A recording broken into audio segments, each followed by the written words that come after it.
Good evening.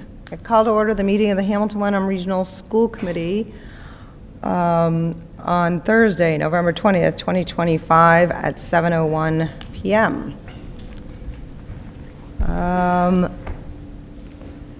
First up, this meeting is being live streamed and recorded on HWCam. First up on our agenda are citizens' comments. Before I give my spiel about citizens' comments, is there anyone in the room who's going to be offering a citizens' comment?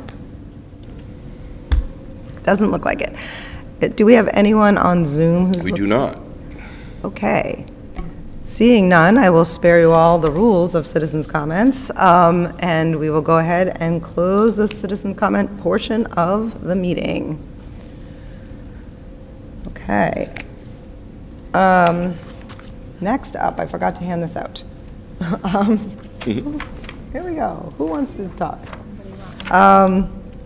Would anyone be willing to read a portion of the school committee protocols? Sure, I would love to.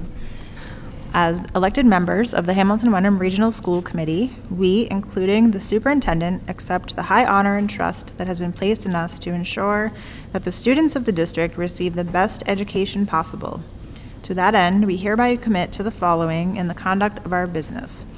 Number 5, if an individual school committee member receives an email relevant to overall district policy or operations, they will forward it to the full school committee and the superintendent. Thank you. And now, Julia, if you're willing, we'll read a portion of the mission statement. The Hamilton-Wenham Regional School District School Committee's mission is to ensure our schools create graduates with a passion for lifelong learning together with the critical skills needed to maximize their potential. The Hamilton-Wenham Regional School Committee will lead and inspire a district that inspires all students to realize their fullest potential and feel a powerful sense of individual and collective belonging. Thank you. Yeah. Thank you. And coming, correct? Okay. So our student representative is unable to be here this evening, so we will not be getting that report this evening. Next up is the consent agenda. Does anyone have any items they'd like to hold? I have one. I'd like to hold the minutes from November 6th, please. Anybody else? No. Julia? I move that the Hamilton-Wenham Regional School Committee approve the consent agenda as presented, except for the minutes from November 6th. Second. Second by Amy Kumberger. All those in favor? That is unanimous of the 6 members present, and the motion passes.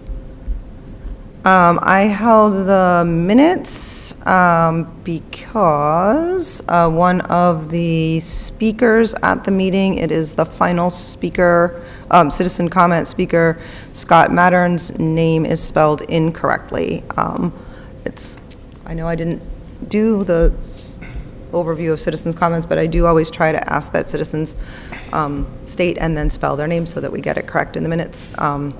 We really do try to do it right. But anyway, his name is spelled M-A-D-D with D as in dog, E-R-N. M-A-D-E. M-A-D-D. It's in the minutes it's spelled with T's, but it's actually D's. Oh, Mattern. D-D-E-R-N. That was my reason for holding them. Okay. Do we have to make a motion to change the minutes? Yes.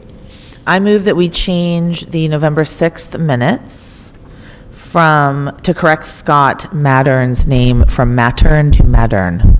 Second. Second by Amy Kumberger. Are there any questions or further discussion? Not on Yeah. that, but I actually noticed another inconsistency. With Okay, the can you talk minutes. into the mic? I can't hear you. I actually noticed another inconsistency with the minutes. Sure.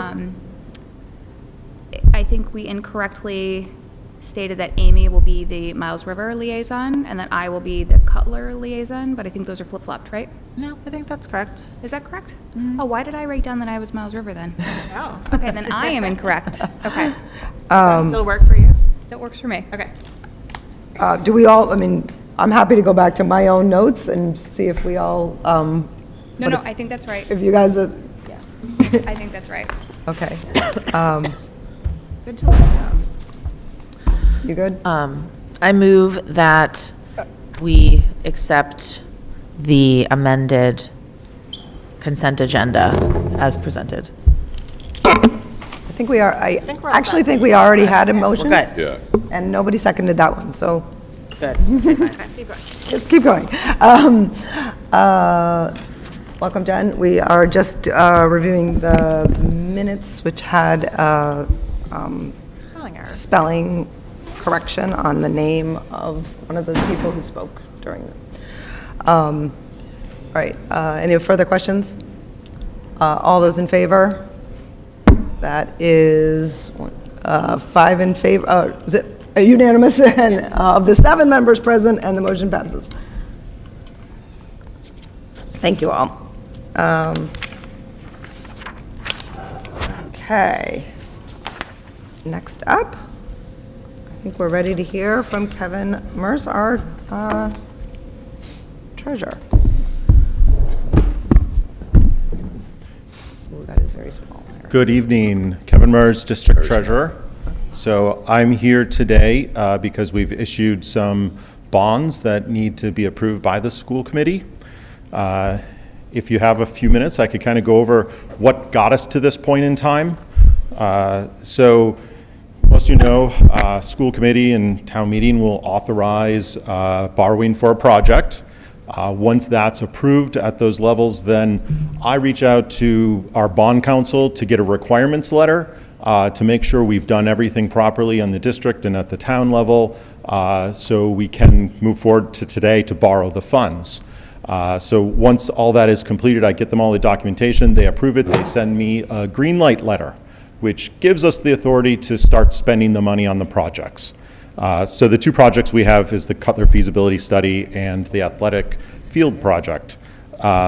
So then at that point, we can start spending the money, but we still don't have the money. So at that point, I would go ahead and borrow on a short-term basis on a bond anticipation note, something called a BAN or a note, which is short-term, 1 year or less. And normally we would borrow on notes for a year or 2, so we can kind of narrow down the exact cost of what the project's going to cost us.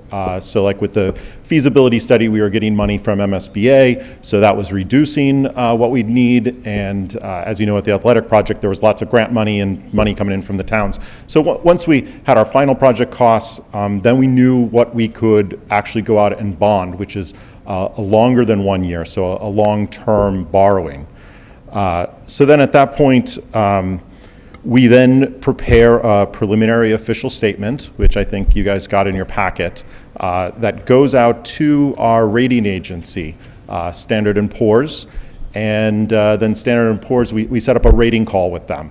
And so a month or so ago, Vinny and I were on a rating call with Standard & Poor's.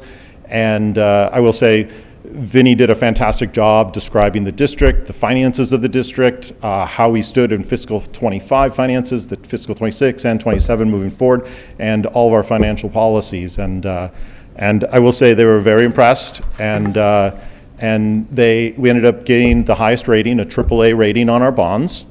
And they stated Hamilton Wenham Regional School District received the highest rating. They stated that the AAA rating reflects the district's forward-looking budgeting practices, leading to consistent positive operating results, maintenance of a robust reserve position, and the member town's affluent tax bases as positive credit factors.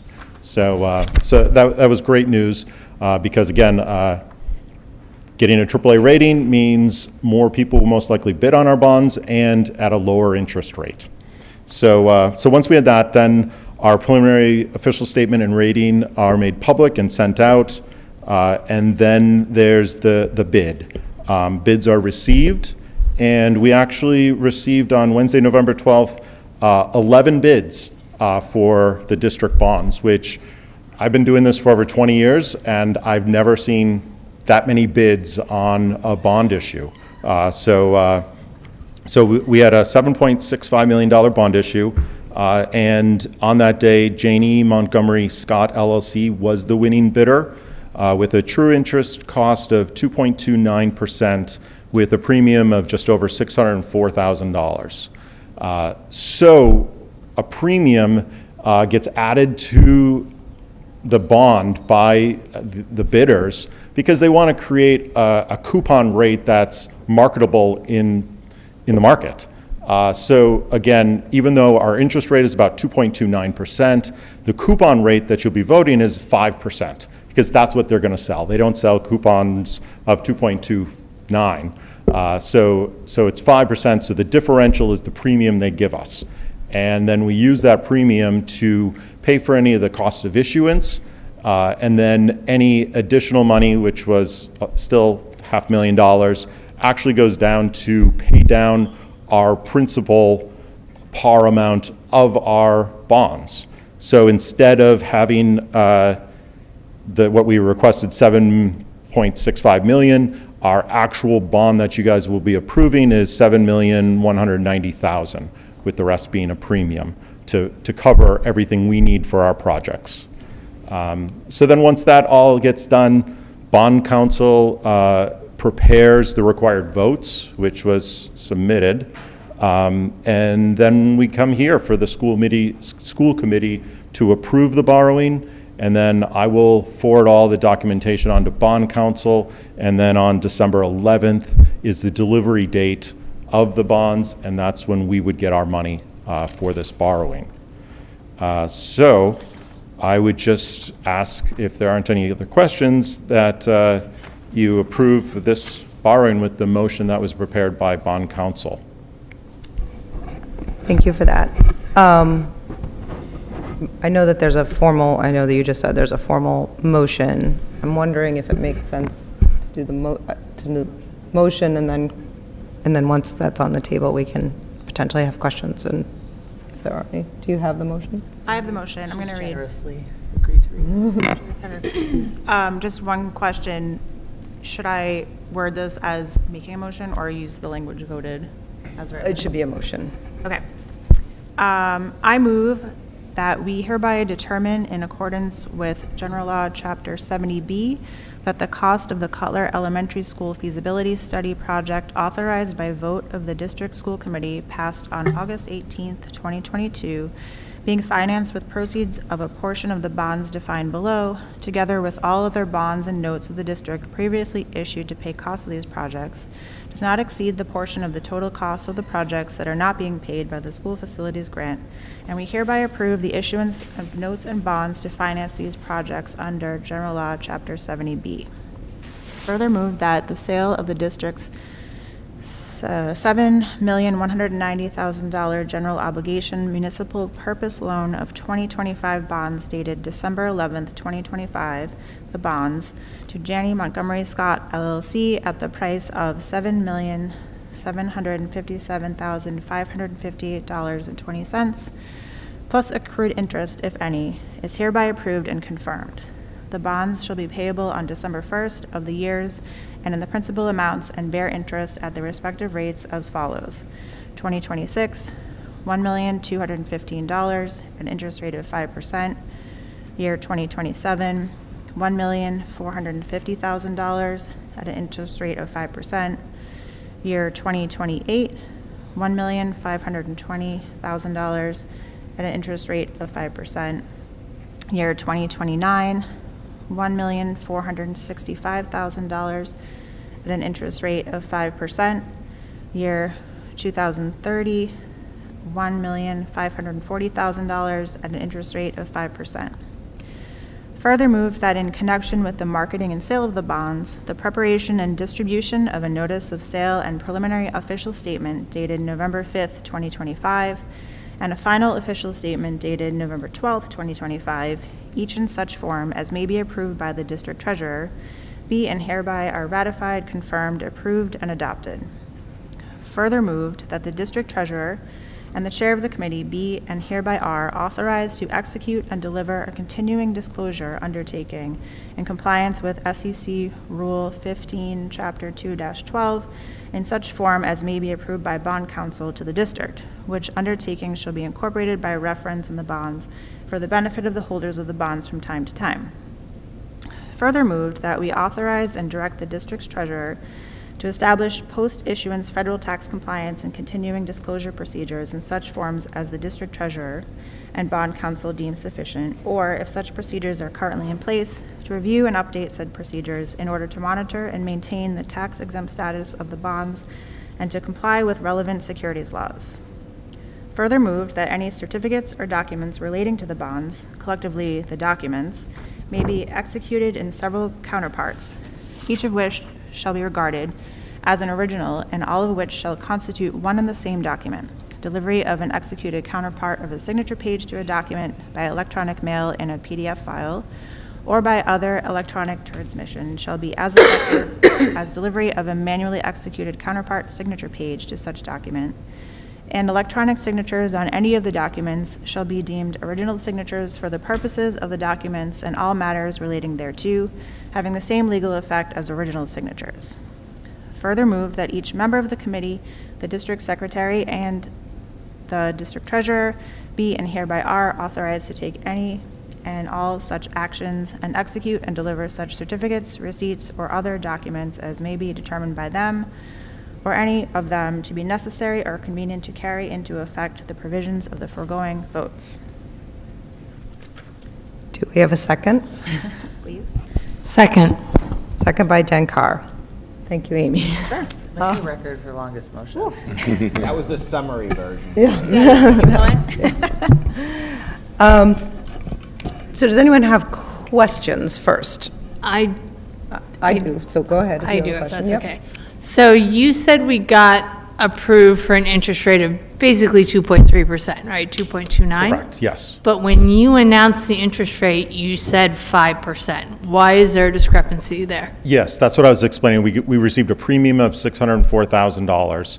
They market it at 5% because that's what sells in the market. Okay. And so the difference between the premium they offered is that between 2.29 and the 5%. Okay. Can- I just wanted to make sure I just wanna ask, understood 'cause that. Yes. I was a bit, so the 500,000 is 500,000, is that right?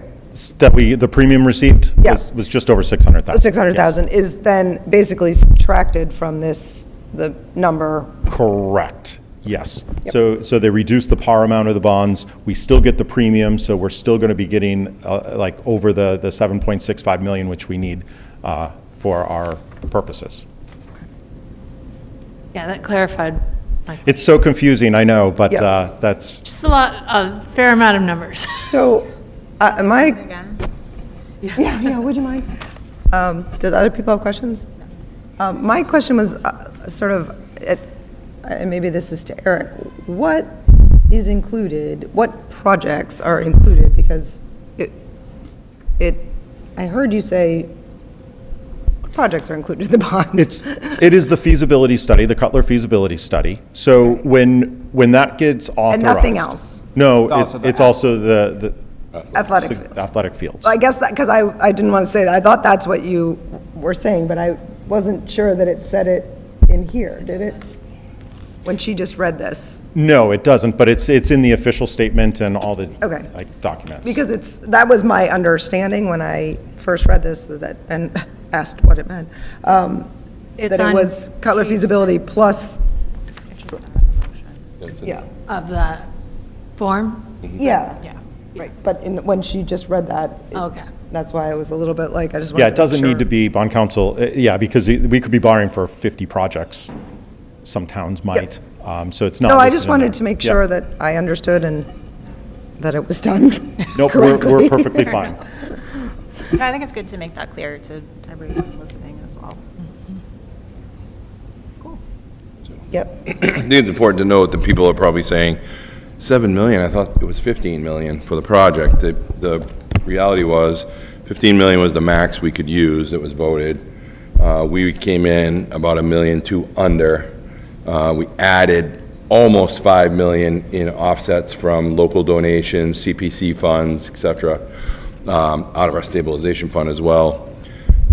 The first year, which was last year, we had $1 million in the budget that was included in the budget that was paid by the towns. This year was another $1 million in this FY26 budget, which gives us that balance. So overall, there was slightly over $9 million that was used for from the town side, if you will, the taxable side, because we took out all the $4.8 million in offsets. And it's just good for people to know that, because people are like, why is it only $7 million?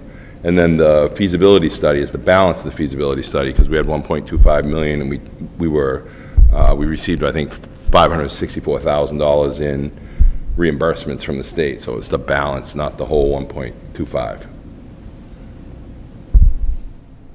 Thank you.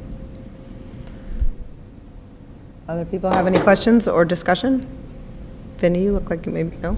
I was just going to add the Cutler feasibility study came in 53,000 under. Under? Also, okay.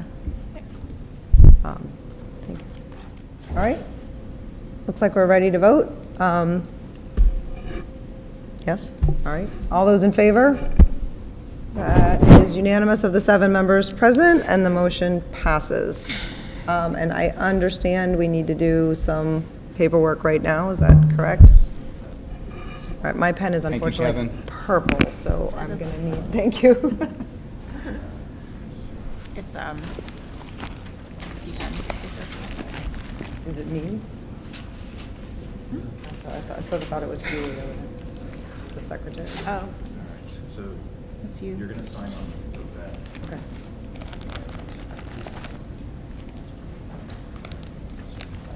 More signatures. You, not the secretary.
Thank you. Oh, that's for you. Okay, next up, we have some information regarding the MCAS.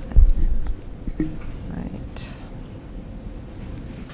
I'm going to take this from a quick start, just to give some people an overview of what happened statewide. There were some interesting anomalies statewide. As you know, MCAS was recently voted down by people of the state of Massachusetts as a graduation requirement, so no longer has that cachet or that value.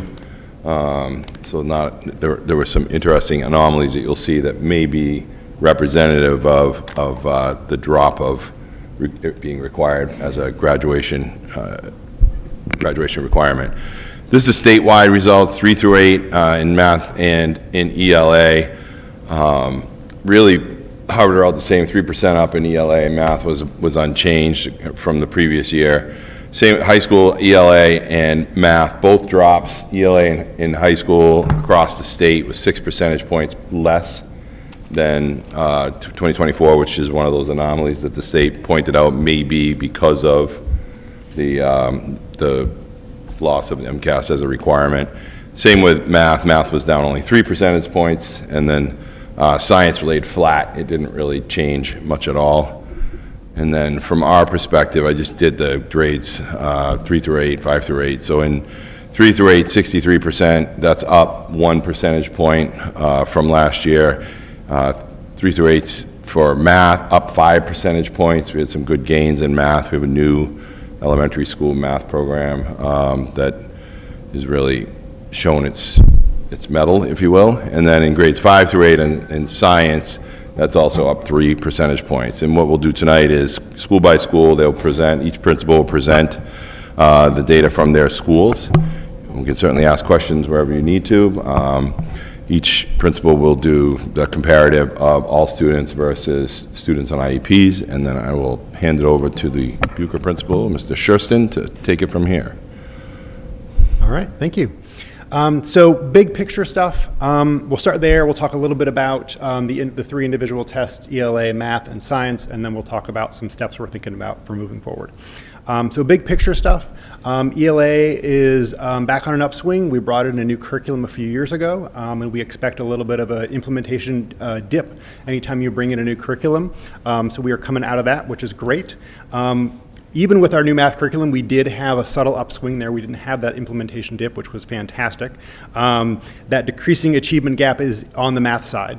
So that achievement gap between all students and students with disabilities on the math side is decreasing. And we continue to have, within each test, 5 to 7% of our kids are within 5 points of meeting the standard, which is, with 1 or 2 questions.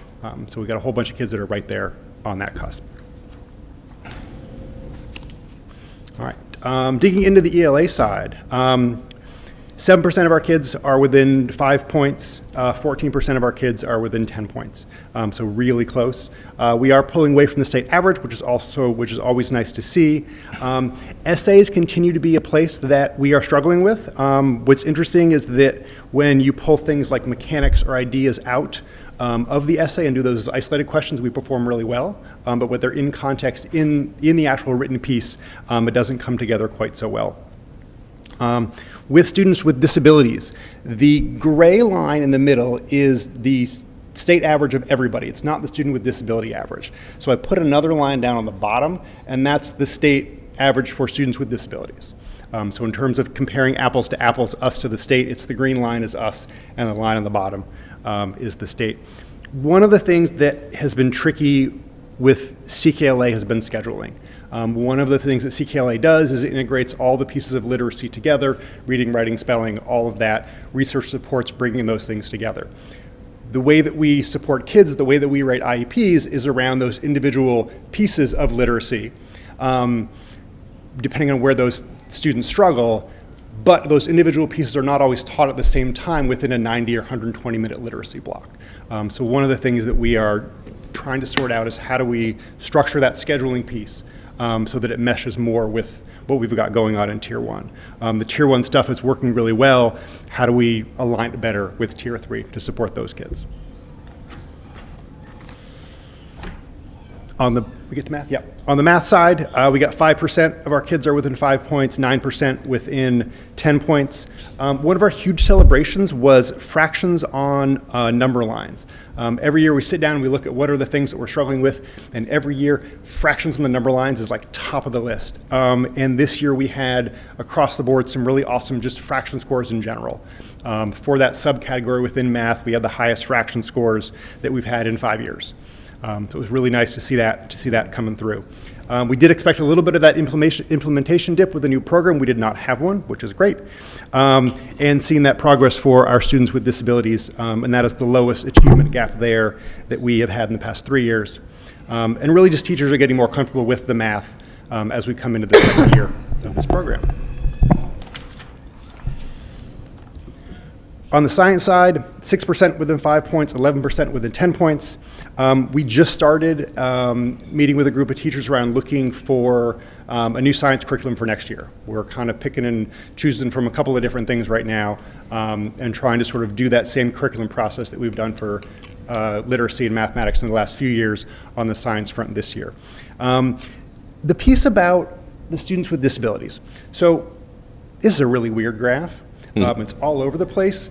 This is just 5th grade, and then you filter out the kids with disabilities, and the number of kids we're talking about there is really, really small. I put the numbers on the bottom.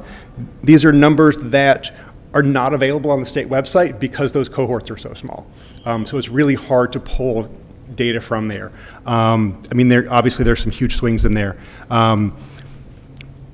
I think generally it is. I mean, there was that one year where it was not successful, but generally doing okay. And I am excited to, I'm a part of that group that's looking at science curricula and trying to bring something more consistent to the three buildings. So big picture moving forward, one of our professional development initiatives across the district is that writing piece. We've done a lot with the science of reading the last few years, and we are shifting into the science of writing and how that integrates with the literacy stuff that we are doing. On the math side, we are bringing in some new math intervention tools with our new math curriculum. There are some intervention stuff that we refer to as Catalyst, which allow us to target specific skills with kids to support them. I talked a little bit about that special education scheduling and trying to get that pieces lined up, and then again that new science curriculum. And that's where we're headed. Thank you. Thank you. All right. Questions? I co-taught a course on science curriculum with our biology science majors. Be real careful for unconscious bias. Yes. Because it is, particularly when you get into topics like evolution, Yep. gotta be real careful. I can see that. All right. Thank you. Thank All right, you. now the principal of Cutler School, Jennifer Hunt. Hi, good evening, everyone. Okay, just can't see what slide it is. Okay, some key insights and key highlights for Cutler Elementary School this year. We were a DESE recognized school, School of Recognition. Cutler School was one of 55 schools to earn this recognition in the state of Massachusetts. We demonstrated progress toward annual accountability targets with an emphasis on improved achievement in ELA and math. We exceeded all improvement targets for all students, lowest performing students, high need students, and students with disabilities, with 78% of the Cutler School meeting or exceeding learning targets with an accountability percentile of 70. We had improvements in both growth and achievement in ELA and math. And one thing to note that is that our attendance rate was at 97.6%. Year-to-date absenteeism is down overall. So some attributing factors. Okay, we can go to the next highlight. So I wanted to highlight special education, in particular in students with disabilities, because when we looked at the growth of our students with disabilities, so low achievement but high growth, we were so blown away by how much growth our students had made. So 11 of our students with disabilities who were low achievement, their growth percentage was 63 to 96%. That's in ELA, math. 5 of our students with disabilities, low achievement but high growth, while also the range was 63 to 96%. And just to note that our science percentage and student growth performance went up from 32% last year to 49% this year. So clearly we still have some work to do around that area, but we are seeing some growth overall. Cutler ELA, all students, as you can see, are up 29%. Students with disabilities, again, meeting or exceeding targets are up 30%, and not meeting expectations is down 10%. So again, highlighting how well our students with disabilities have been doing. In math, we are up 30% with students meeting or exceeding expectations. Students with disabilities up 41%, meeting or exceeding expectations, and down 19%. So again, we are making really good progress in those areas at Cutler. And in science, we are up 13% from last year, students meeting or exceeding expectations. Students with disabilities up 11%, down 16% with not meeting expectations. Moving forward, like Ben had said, we are in year 4 of our CKLA implementation with a focus on writing PD. Last year, we did a lot of looking at the MCAS scores and the item analysis and looking at where we needed to sort of build up our instruction around a lot of the areas, but writing also was a focus at Cutler last year. Eureka Math Squared, we're in year 2. And like Ben had said, it's going very well. The students are coming in with so many skills and knowledge, academic language, that a lot of the teachers are blown away by how well they're doing in math this year. And we do have a new intervention tool called the Math Catalyst intervention tool, so that has been really helpful in progress monitoring and supporting students maybe in Tier 2 instruction, but also students who need an opportunity for enrichment. We also have a new progress monitoring assessment system called STAR Math, and we've already implemented that, and we'll be looking at that data throughout the year. And we are doing a science curriculum review, so we're all hoping that that review will help sort of inform what we're going to do for next steps in looking at science curriculum. And one really great thing that we're doing, I know we talked about it as part of our school improvement plans, is we are, our special education teachers and our general education teachers are working really closely, really collaboratively, with a focus on closing the gap for students with special needs. And they do attend our PLC meetings as well as our Job Alike meetings and our data meetings. Thank you. Does anyone have any questions? People have questions? I have a question. The improved absenteeism rate is fantastic. What do you attribute to the change in that? What I'm mostly doing is just contacting parents directly. I'll send a letter home, and then if it gets to a certain number, I call them in for a meeting. Because a lot of times those kids, there might be something going on where it's like almost like a school refusal and they can't get to school. So more often than not, families need our support Nice. to help them with that. That's great. Thank you. Thanks. Jen? Oh, go ahead. So Ben listed the number of students for Bucher in the students with disabilities. Are your numbers comparable to his, or like just in terms of straight student number, or are they lower or higher? And could that be contributing to the differences we're seeing between students with disabilities at Cutler and students with disabilities at Bucher? I would say that they're similar. I don't know if they're that much lower or higher. You know, we talked about it. Go ahead. Guessing a little bit higher because of your program. Oh, okay.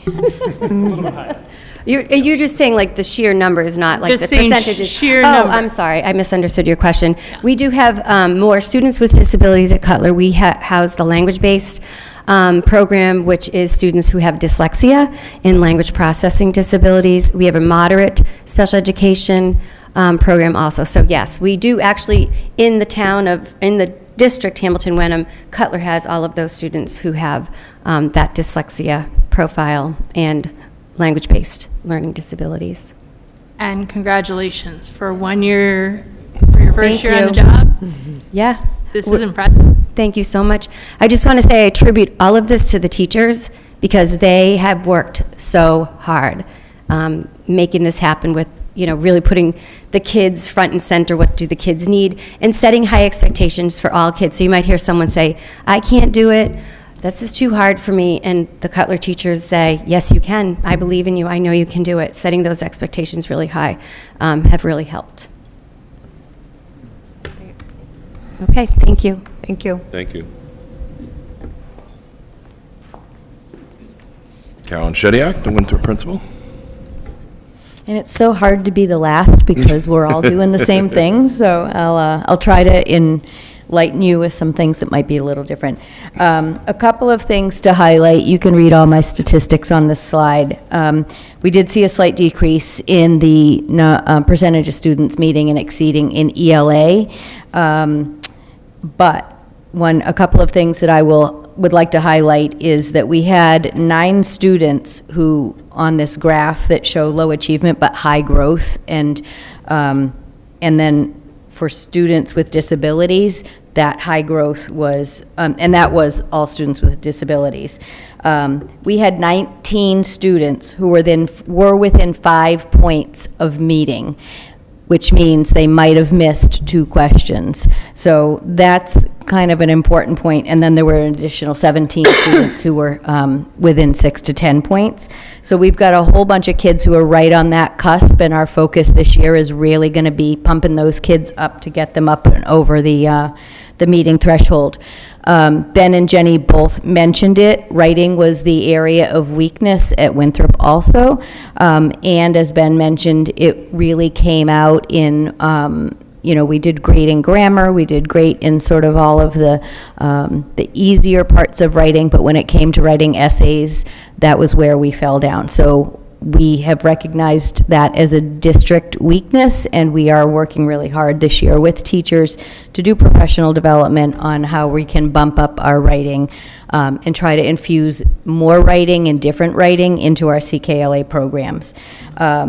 One thing to notice when we get to the slides is that the gap between grade 4 students with disabilities and all students that were meeting and exceeding actually decreased by 20% over a year, keeping in mind, though, it's a different cohort of kids. So math, as Ben and Jenny both mentioned, was a highlight at Winthrop. We had an improvement from 47% meeting and exceeding last year to 65% meeting and exceeding this year, with an average student growth percentile of 70%. So that was great. And again, 10 students with disabilities were in the low achievement but high growth category, a couple of kids with 99% growth. And 14 students within 5 points, so 1 or 2 questions, and they would have been over that threshold, so that's what we're going to work on. And then we also did pretty well in science, and you'll see that when we get to our science slides, with an increase from 63% to 71% who were meeting and exceeding. And you'll see when we get to these slides, students with disabilities, not so great, but in science, 40% of our students with disabilities were meeting, so that was an area of strength for our students with disability. The other thing I'd like to highlight is our accountability progress towards improvement targets this year, with the exception of achievement in ELA, which was, we got 2 out of the 4 points. We were 3 or 4 points for everything, and the achievement and growth in math, we got all 4 points for all 4 indicators. And then our chronic absenteeism, we also got all of our points for that. So this was really exciting for me to see this year, because last year didn't look quite as good. And then do you want to skip on to my other slides, Eric? So students with disabilities, you can see we have a significant number of students with disabilities who were not meeting. A couple things to note about Winthrop is that we actually have the most students with disabilities at Winthrop, and we house the academic skills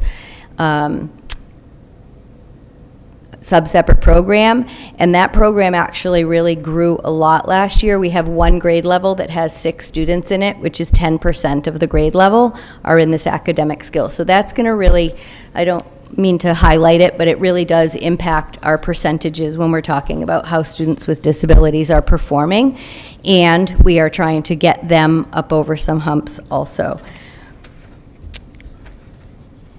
And you can see the achievement in math went up significantly. Our students with disabilities are doing a little bit better in math than they are in ELA, but we still have a lot of work to do. And our students with disabilities gap in math compared to our all students from the state line, we've got to work on it. But this new math program is much more concrete, and I think it's going to support more kids. And these kids now, as Jenny mentioned, they're coming in with skills that they had from last year. So hopefully we're going to see even more improvements next year. And then in science, this is where students with disabilities rocked it, because we had 40% who were meeting and exceeding. So that was a really happy thing for me to see. And just like Ben and Jenny, moving forward, we're going to be focusing on writing PD. The Math Catalyst for intervention, Bucher and Cutler both have Title I math interventionists. Winthrop does not. So we really are relying on our teachers to do that Tier 2 intervention.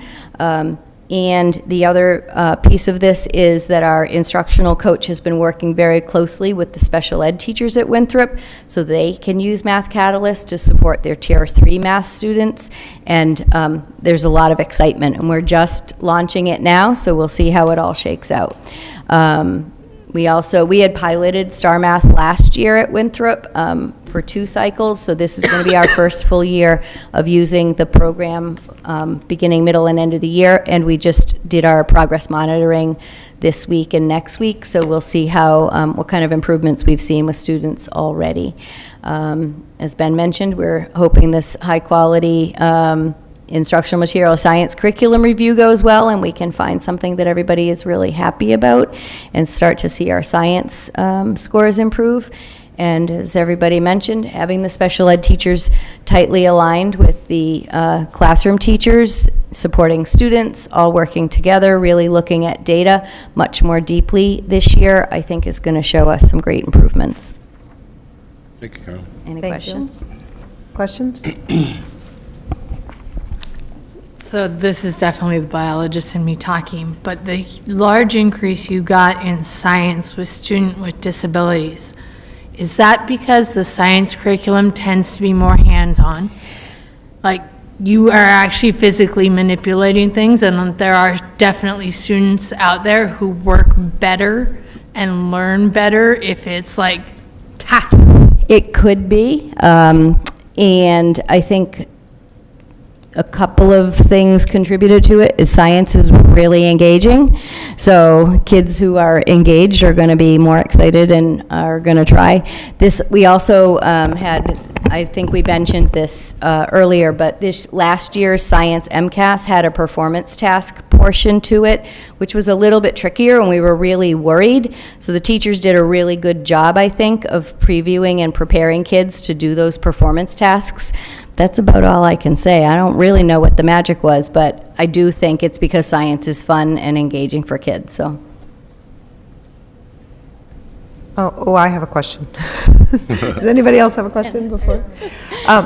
I think you said that Winthrop does not have a math interventionist and the other 2 schools do. Yes, Is that correct? because it's through Title I funding, and Winthrop no longer qualifies. We used to be the only one that qualified, and now we no longer qualify. Okay, thank you. And then one thing that you actually brought up, and I actually think Jen is usually the one that brings it up, so I appreciated you bringing it up, just about that we are comparing, when we're looking at these scores, you're comparing last year's 4th graders to this year's 4th graders, and Yes. you're not, it's not really tracking the growth of the same students. That's It's, right.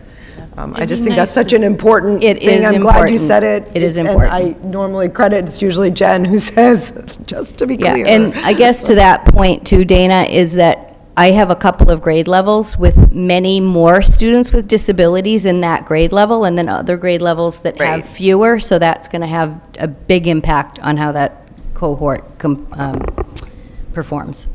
Right, and, Yeah. I mean, and even where you said you have a new, additional program Yep. come in, and so that changes the demographic for that. Yeah. And we're not looking at that class over time, we're looking at, so, That's correct. just important to keep in mind, that's Yes. all. Thank you for that. Thank you. Is there any way to look at? I'll wait And this until is I so- get to the all all of you, so clear. not you. Is there any way to look at it from a historical perspective? So, you know, Yes. last year's 3rd graders, did they improve now that they're 4th graders? Yes. There, we that'd have be a interesting to see program, those Open trends. Architects, and there is a chart in there that does compare cohorts because we bring it up every year. So thank you, Eric, for getting that done. And when I did look at it, the numbers are pretty close to how kids are doing with, maybe 3 or 4 percentage changes from year to year, but it's pretty consistent how that cohort has been performing. Okay, so there isn't a trend up or trend down, it's level. Within a couple of points. Yeah. Math, we did see some improvements. ELA, it's been pretty consistent. Okay. Now do I have the alternate? Now I'll let you. Thank you. Hi, good evening, everyone. Zach Best, principal at the middle school. Glad to be here tonight. We've got a lot to be proud of at the middle school. I want to start by just sharing that our statewide accountability percentile remains high. We are in the 93rd percentile of all non-high school statewide. That's elementary, middle, any sort of odd configuration between the two. So that's something that we are and remain proud of.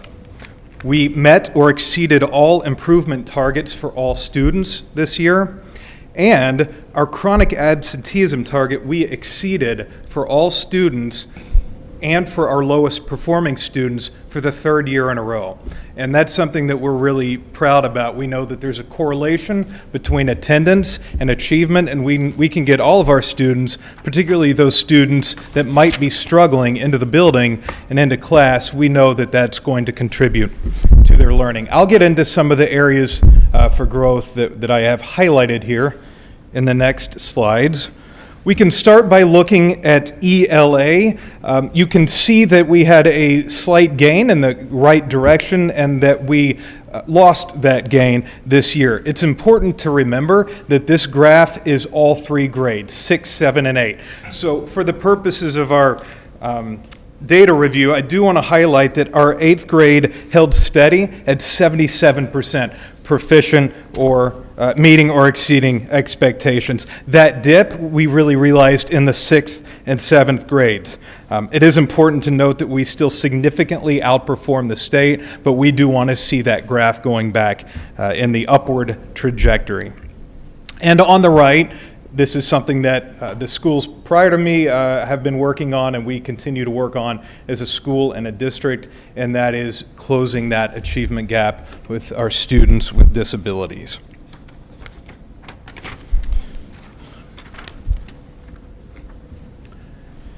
In math, we had a growth percentile for 7th grade of 70.8. That is a significantly high growth percentile for a grade level. So, although the dip, which as you can see on the left, is still attributable to 6th and 7th grades, those 7th grade students are making significant growth. So it's important that we consider achievement and growth, as you all were just talking about. When we compare cohort to cohort, we know that every cohort has unique attributes that are different than the one before. Our 8th grade students in math improved from 71 to 75% of students meeting or exceeding expectations, and even with that high achievement, they also had a high growth percentile of 63.6%. And although our students with disabilities in math continue to have a gap between themselves and the rest of the students, I would point out that their average growth percentile is also really high. So the students are moving in the right direction at a pretty good trajectory. Pretty good rate, rather. And for science, we continue to move in the right direction. You can see that we make steady progress every year. 73% of our students met or exceeded expectations. There's no growth for science because they only take it once in middle school. And if you look at the graph with students with disabilities, there's a couple of things to note. Number one, our students with disabilities performed on par with all students at state. So that's something that we want to highlight. Also, it seems rather wacky of a graph. It goes up, it goes down, it goes up, it goes down. I think Mr. Shurston alluded to this earlier. When we're looking at students with disabilities, that shrinks our number significantly. And then when we look at students with disabilities in a single grade, you're looking at a difference of, a couple of students can make quite a big jump on the graph. So, I tell folks, don't worry about that because it's not indicative of a terrible drop off in a year. It's usually attributable to just a change or difference of 2 or 3 students. So as we think about moving forward, oftentimes when I'm speaking here, we talk about our intervention enrichment structure. This is something that we continue to make strides with. We have a structure that gives students access to additional help, all students access to additional help. We've had reading and math intervention in place for some time, and just this year we have started an IE class focused on executive functioning. And that's something that is designed to be where students can move in, move out, they need help, they get the help they need, they can move out of that and back into a different IE class. And that's true for our ELA, for our reading, math, and executive functioning. I will note, we are just starting a new reading intervention program for our students in IE, so we're excited to track that data and see how those students do. We are in year 2 of our HMH ELA implementation. We're increasing the number of units that we're teaching, and those units bring with them grade level texts and a lot of scaffolds for a lot of different readers. This is our year where we're going to do a math curriculum review. We have a different curriculum than the elementary and the high school. It's not bad. It's just good practice to review it periodically. And some of the things that we are going to consider is whether there is value or it makes sense to extend the elementary curriculum because it exists in the 6th through 8th form as well, or take a look at the high school curriculum and see if it makes sense to sort of start there so that students have a path as they go to high school, or perhaps the curriculum we're using is fine. One of the areas that our students didn't quite do as well as the state, typically we outperform the state in every category, is the expressions and equations category. And so in common planning times, our teachers are going to work with our curriculum leader to examine those question types and those skills to make sure that they are prepared for that. We are also working on a science curricula pilot. We're piloting 2 different curricula, and these curricula are focused on task-based learning activities, and that is in anticipation of a shift in the middle school MCAS towards more task-based questions. Used to, you kind of had to remember when the waxing gibbous moon was, and if you couldn't remember it, you were out of luck. This is really about being presented with some information and then acting as a scientist to solve the problem. So we're excited that these curricula are leaning in the same direction as well. That's all I've got. Any questions? I wouldn't expect this at the elementary level, but at the 6th, 7th, and 8th grade level, do you guys ever go through test-taking strategies? Because there are definite strategies to taking multiple choice tests that don't change like the amount that the student learns, but they use the strategies to like eliminate answers that they know are incorrect, and it improves their performance substantially. Yeah, so the good news is the science MCAS is moving away from that multiple choice format into more of sort of how you attack the problem and really think through that problem. So I'm excited about that. We don't stop school and say today is test-taking strategy day. Everyone, here's what we're going to do. However, teachers do incorporate some things, and it's more from a perspective of, listen, if you've got 4 choices, and oftentimes it's work the problem, get your answer, and then go back and use some of these strategies to see if your answer makes sense. Right? So yes, there is some of that. It's not necessarily a priority for day-to-day instruction, but it's incorporated periodically. Yeah, no, it doesn't have to be like something that is specifically like taught, but incorporated would be nice. I thought you were going to ask me a science question. No, because I'm waiting to see what the new MCAS looks like. Yes, we are.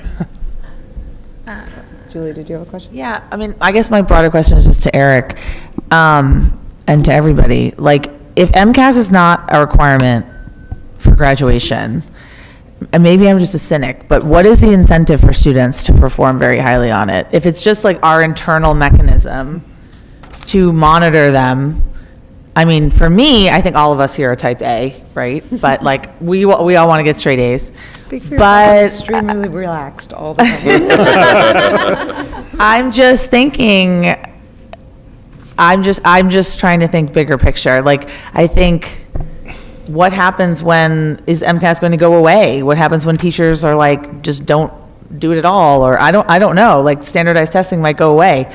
So how are we thinking through accountability in the future? I guess, I know this is the standard measure where we can measure ourselves in Massachusetts and in our district, but I'm kind of thinking broader. Like, I'm wondering if anyone's seeing a trend in students sort of saying, who cares? I don't know, maybe they're not, but. You know, I can answer this for the middle school level, or at least in at Miles River.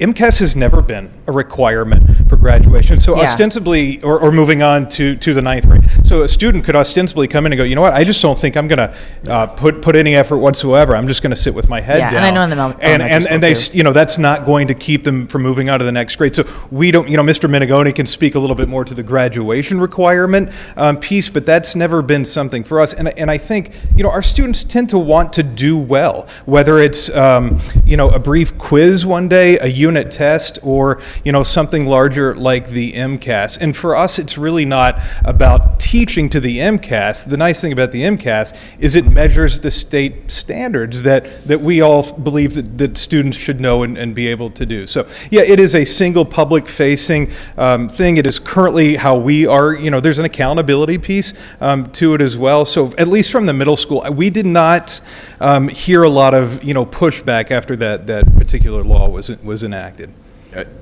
Can I jump in on that too? You stole my final question, but I was gonna say that was gonna be it was going to be my final, not for Zach, but at the end of all of this, it was really, the question is, then why do we continue to focus on MCAS? So the bigger answer to that is the state does require accountability, so we do have to kind of jump through their hoops. I think the better answer for us is we have put together really good systems over the last 4 years that can give us a really strong idea of where kids are.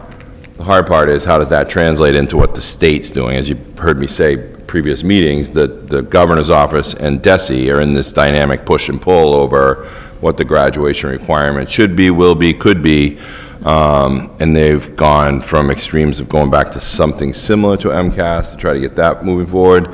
The other day I heard them talking about using end-of-course assessments, which would be fascinating because every course is not the same, so you're depending on the school and the level, so that would be an interesting kind of data collection issue to deal with.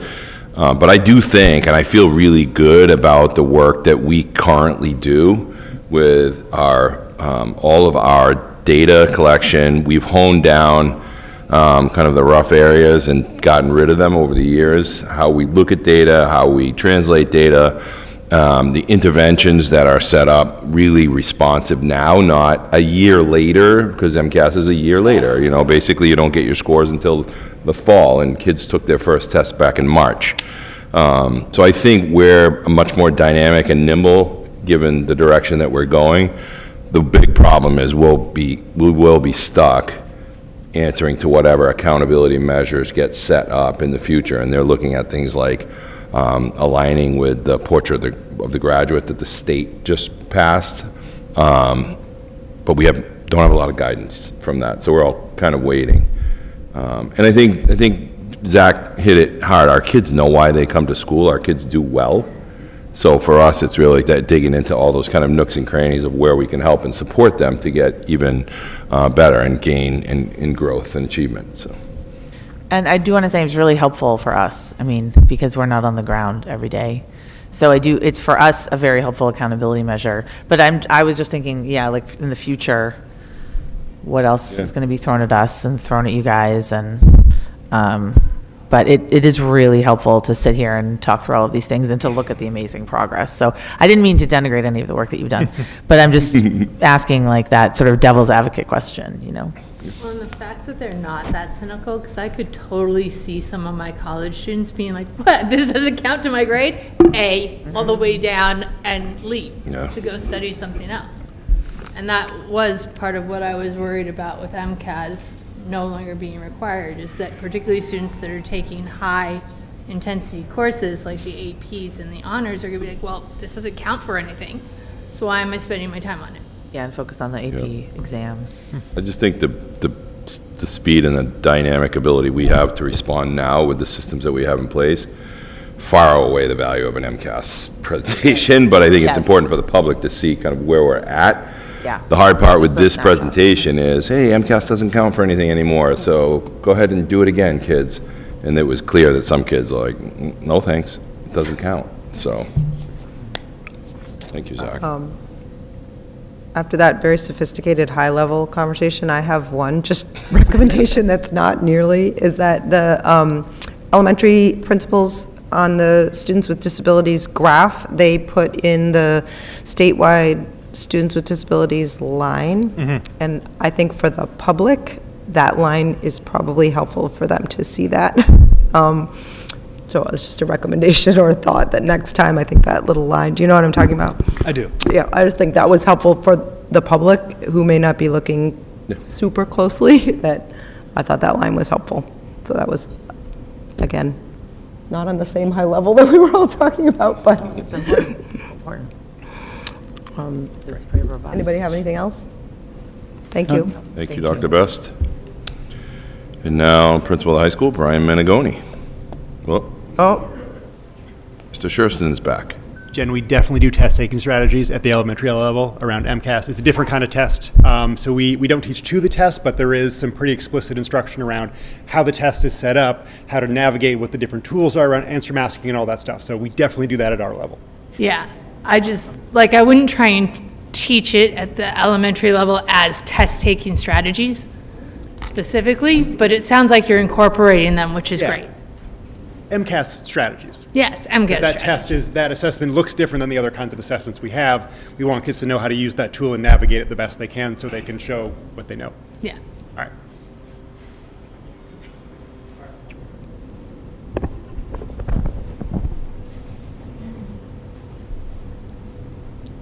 Good evening, everyone. I'm here to talk about MCAS, the high school last year. So a couple of things that we're really proud of at the high school is that we continue to perform well compared to our partner schools, and I can show you that a little bit later.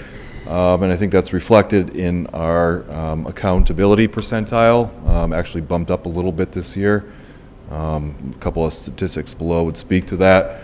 We did note improved performance for all students in science, and I think that has to do with the fact that we were in our second year of a new curriculum. So you saw a dip in year one and then a recovery in year two, so that's the improvement. We met and exceeded targets for growth for all students and some of our lowest performing students in ELA and math, and that'll come up in a little bit here as we look through some of the graphs. But our attendance remains strong. I know we don't count attendance for MCAS, but it is one of our accountability measures. Along with graduation rate, that improved. The one thing I want to say about that, and it'll also come up later, is the size of our school. From year to year, if we have everybody graduate, it's awesome. You may have a year where one kid doesn't graduate, and all of a sudden you see a dip in that graduation rate, and it does impact your accountability rating. So the small size of our classes, does play a little bit of a role in some of the ups and downs that you might see here. But things that we want to continue to look at, the gap that appears to be widening at times between all students and students with IEPs. We want to take a close look at that. But also our lowest performing students and high need students. And there's a lot of crossover between those two groups and students on IEPs, but we saw a decline in performance in ELA and math as well. So these are things that we want to pay close attention to. Now, I think I may have heard a couple of minutes ago that MCAS no longer counts. So you could look at it a couple of different ways. Yes, students do not need to achieve a minimum score on MCAS in order to receive a high school diploma. There are other things that they will need to do. However, I think it's an important signal for us as to the experience that our kids are getting in the classroom. I know it's a 1 or 2 day test that they're taking, but still, especially when you're looking at ELA and math, you're looking at skills and knowledge acquired over time. And so it does let us know what's going on a little bit and can uncover some gaps that we may want to attend to. So up here you're seeing ELA, which traditionally we've done very well in. And there's kind of the squiggly line, green line on the left, that's all students, and that's regular ups and downs over the course of years that you're going to see naturally. And on the right-hand side, you see students with disabilities. And the gray line is what Dana alluded to there. That's all students across the state as a comparison. But what I would want you to look at, though, is how high up all students, the green line, versus students on IEPs. Okay, that's the gap that we're talking about, that persistent gap. But what I do want to point out here is the student growth percentiles. In other words, how kids or cohorts of kids are getting better, I guess, over time. If you look at all students, the student growth percentile was a 56.1, and our students with disabilities was actually very high at 66. So you might wonder, well, how could their performance go down if they grew better? And student growth percentile is kind of a crazy statistic. It's looking at groups of kids who scored similarly across the entire state. So I think there are two different statistics to look at, growth percentile and percent meets exceeds. Clearly, we want more of our students on IEPs hitting that meets and exceeds mark, but I think we can also point to the fact that they are growing with respect to these standards. How can we actually accelerate that? What's the next step for us to take? So that's ELA. When you look at math, you can see pretty consistent performance year over year for all students, and it does look like a big dip for the past couple of years in math, but again, I'll point you to that student growth percentile. It's at 68, which is really high, and even for all students, growth percentile of 60.8 is considered relatively high growth. The thing I can say about this particular year, I believe there are only maybe 12 students who would fit into the students with disabilities category, so it's pretty easy to see ups and downs. We need to keep that in mind, but at the same time, we also need to make sure we're continually paying attention to our learners who are in that category to make sure that they're gaining the really important knowledge and skills that they're going to need beyond high school. And then in science, that's the place where we saw an improvement this year for all students, and I think that has to do again with the second year of using a new curriculum in 9th grade biology, because that's the class that's actually tested. But you did see, a dip for our students with disabilities, and they don't calculate a student growth percentile for high school science because all of a sudden you're taking an MCAS test for just a specific subject that lasts 1 year, and it's something that you can't really follow over time like you can ELA and math. So you just really get an idea of performance and not growth over time with science. So I think it can also be helpful, especially when we're talking about, MCAS doesn't count anymore. What did we see at our partner schools, namely Cape Ann League schools? And generally, there was a downward trend in ELA, although there were a couple of schools that improved. And if you want to jump ahead to math as well, you saw somewhat of a general downward trend in math performance this year. And it was also similar in science as well. And the kids were aware that MCAS no longer was a graduation requirement because they asked me, does it count? And I just didn't answer them. Okay? And like Dr. Best spoke to this, when you put something called a test in front of our kids, they generally go after it pretty good. Were there some kids this past year that kind of looked at it and said, yeah, I think I got something better to do? Yeah, I would say that probably happened. But we didn't, I don't think, really control the story at the time this, the tests were given because, it had just come out that now it's no longer a graduation requirement. I think now we're going to be able to be in the position to say, hey, look, you should always be doing your best. That's a habit for life. Anytime that something is put in front of you, it should be your best work. And so you have to sit there for a couple of hours and take MCAS and give it your best shot because it's going to give you an indicator of where you're at. It gives us an indicator of where you're at. And I find that our students, generally understand that and will work to improve. So that's but I wanted to give you that high school level context because every single high school had to go through the same thing. Does that mean that every single kid in our school or other schools said, I just don't care? No, I don't think that's the case at all. But it probably did have a bit of an impact, but it wasn't devastating or anything like that. And you may look at some of those schools up there and you could see like a huge dip from year to year, but there's also some very small schools up there where it's very easy for things to change year over year. So what do we want to do moving forward? There are some long-term things and some short-term things that we would like to do.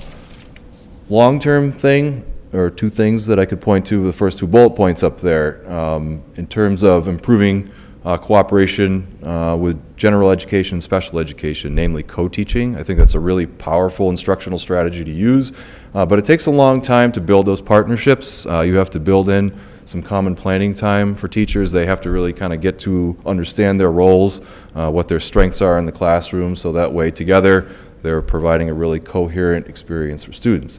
But again, that takes a long time, as does sharing other resources and data to put these systems in place. So I think that we just need to make that, our school level goal for a number of years. And I think a couple of short-term things we could do would, for example, be monitoring student growth percentile for specific students, because that's pretty easy to do. We have MCAS data. We also use the STAR testing at the high school in ELA and math for grades 9 and 10. So we can keep an eye on kids throughout the year even. We're not having to wait until early fall to get last year's data. We can say, oh wow, this kid really here is struggling a little bit, not showing the growth that we would hope for, and align some resources with students like that. I think it's also really important short term to do a cohort analysis of students in a particular grade level, because these year-over-year comparisons that you saw up here aren't comparing the same kids, and you've already talked about that tonight. But we're able to look back, for example, the 10th graders this year, we can look back at their ELA and math tests when they were in 8th grade and see, are there things here that they really struggled with, and start to focus the instruction a little bit more on that. But also maybe a longer term thing to do is just look at trends over time. Are there standards that we're hitting really well and things that maybe we're missing a little bit, and make sure all students get some attention paid to that. Another long-term project for us is to really build out our Tier 1 program at the high school. It starts with instructional strategies that are in place every single day, trying to infuse our inclusive practices across all of our classrooms at all grade levels. I think common planning time, we've really focused on that this year. How can we turn common planning time not just to what we're going to do, but also how we're going to do it with our students, to make common planning time, or actually students, the focus of that. How are we going to think about the kid first, instead of necessarily the content first and the things that we're going to cover. And the instructional materials that we have as well, for example in math, and also in science, which we've recently adopted, how can we continue to build those to make sure they support the instruction that we want to see.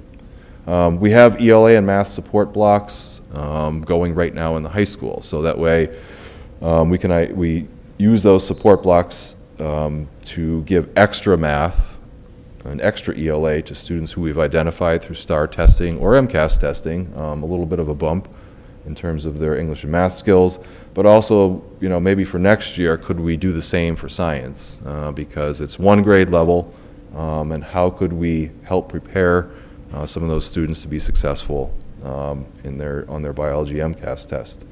But I think it's also important to give kids a little bit of a reminder about the platform that they're actually going to take MCAS on. It sounds kind of ridiculous, but in ELA and math, they took the test in 8th grade, and then they're not taking it again till 10th grade. So I think it's nice to give them a chance to practice some math MCAS type questions and some ELA MCAS type questions on the actual tool that they're going to be using, because it is a little bit different. It's just it's an entirely different environment.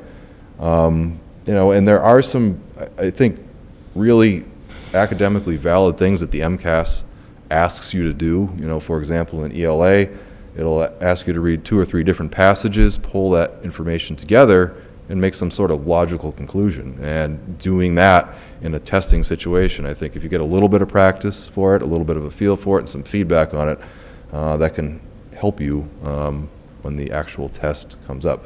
So it's kind of a long list of things to do there, but I would put it into 2 buckets. Some longer term projects that are just going to take a few years to really get things where we want them to be, but also some short term things that we can do now to sort of target some interventions for our students.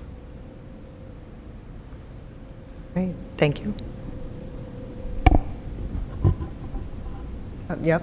This is more of an overall question. Are you seeing gender-specific differences at any level? Differences in between boys' performance and girls' performance? I would say generally on MCAS, the girls outperform the boys, generally.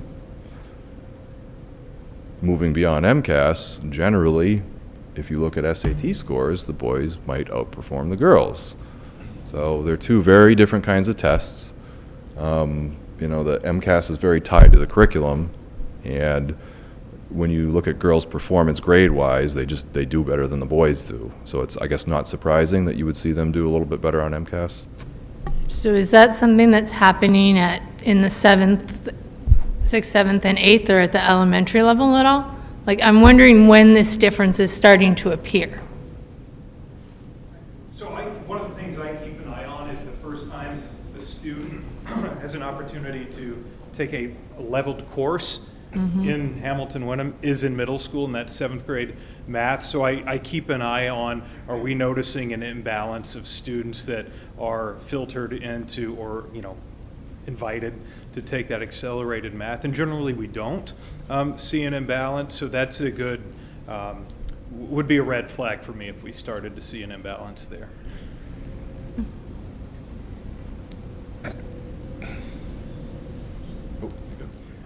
Elementary scores are pretty similar across the genders. Okay. I have a question. Brian, and I don't know whether you know the answer to this. David, can you talk into the microphone? Yes, sorry. There appears to be a much bigger gap between Essex Tech performance on maths and Hamilton Wenham. Do you have any insight into why they'd be? In which subject are you talking about? Dave? In maths. In math, okay. And there's not nearly as big a gap in science. So Essex Tech and Hamilton Wenham. I mean, there are 1,800 kids there. They're in a very different, it's just a very different context, I think. By the time the kids at Essex Tech have taken, they take their math MCAS in 10th grade, you know, they've had 2 years of something that's very different than what we have. You know, ours is very academic focused, whereas Essex Tech, you know, they're half the time they're doing their academics and half the time they're in their program. So I think it's a really interesting question to ask. You know, at their level, they may break it out by programs that they're in and be more concerned about that. We don't have that information. We just can see sort of overall how kids at Essex Tech are doing. Thank you. Yeah. All right, anybody else?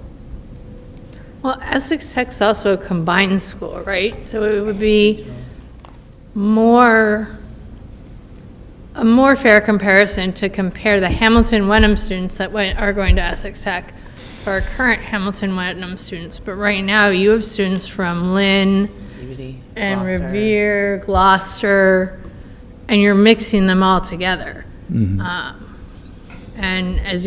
we can see just by looking at the scores that a lot of those schools that feed into Essex Tech are not doing as well as Hamilton Wenham are. Thanks. All right, anybody have anything else? Thank you all so much. Thank you all very Thank you. much. Thanks so much. Very much appreciated. Okay. Policy. Yeah, no, I thought he was getting up. Okay. So, at our last meeting, we had noted that we needed an additional school committee member to join the policy subcommittee. But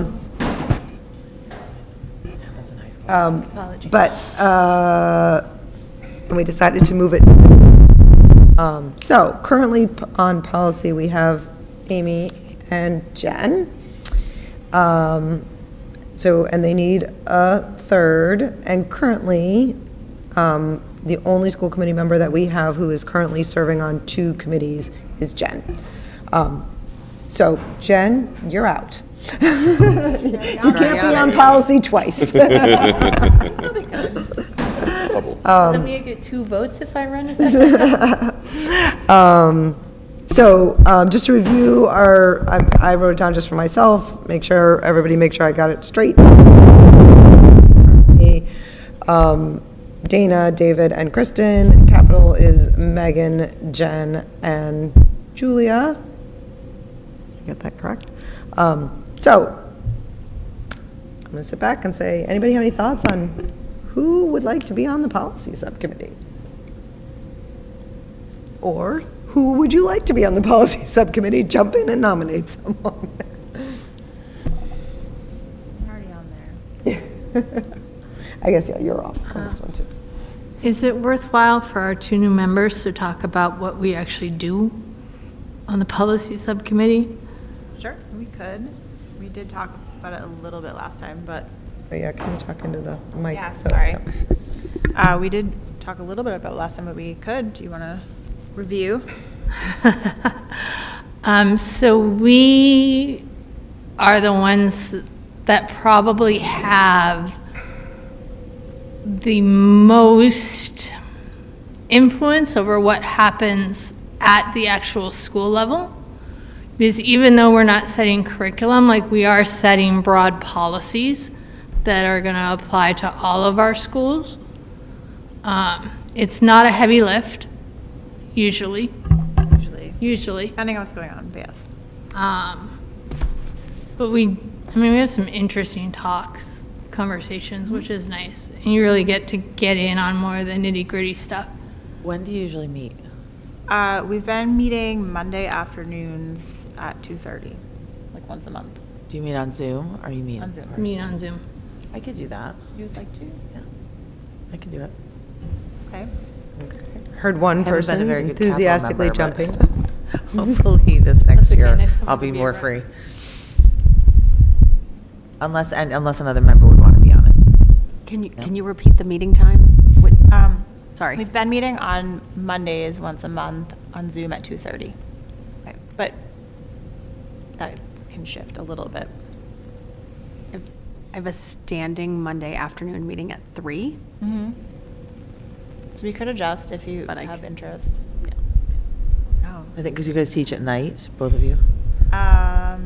I be- don't, but It's because Monday we don't have any classes. you don't have classes on Monday. At some state. The Mondays so, are like, more it's- flexible. Our schedules are more flexible. And I do teach Wednesday and the occasional Thursday night. Well, if you wanted to do it, Kristen, I'm sure they'd be flexible to move it. If it's something you're interested in. Yeah, we can Yeah, definitely. I'm willing to Love do to it have a too, lawyer. but I just, Of your policy. Okay. Well then, choose. I don't want to put you on the spot. Do you want to do it? it's fine with me. Like, I'm willing to do it, but I feel similarly if you really want to. that's I've fine. been on it and then I had to get off of it because I was doing, because I had my health problems. I'd be willing to do something like if you wanted to do it and it was too much, like to be honest, and then I could assume it again if you just wanted to like experiment with it for a few months and see if it worked. Sure. I mean, that's Because it's fine. so hard up to know when you haven't Yeah. done it. Yeah. Okay, then that's a nice offer. I just personally think you would have more to offer than me, just with your law background. That's all Well, I'm saying. let's hope. No, I don't know. Okay, then I nominate Kristen Noon for the 3rd member of the policy subcommittee. Second. I heard a second, I don't know who seconded it. David. David, all right. Kristen, would you accept that nomination? Yes. Okay. Just with the caveat that we'll just have to talk about Yeah, we can backing talk up about the meeting schedule. time a wee bit. Yeah, so yes, and that actually goes for all of the subcommittees, that sometimes scheduling needs to be readjusted. Okay, so we had a nomination and a second. And does anyone have anything else? Looks like we're ready to vote. Oh, I would say it's not every Monday, right? No, it's not every week. It's, Okay. usually once a month, unless we've got a special project. That was my only addition. Good idea. All right, you ready? All those in favor? That is unanimous of the 7 members present, and thank you very much, Kristen, for willing to join 2 subcommittees. Thanks for your offer, Julia. Yeah, and just, that, just out of fairness, the whole committee should know, like, it isn't expected that Kristen and Jen would have to serve on 2 committees forever, that at some point, Yes. we all need to take turns doing the extra work. All right. And you're the chair of policy? Yes. Yeah, so you'll I will send out emails with... reach out. Yep. Okay. Oh, God, I didn't prepare a secretary report. I first forgot. I didn't prepare a secretary report. All right. Next up, the initial budget presentation. Oh. I spoke too soon, Eric. I don't know. Oh, here.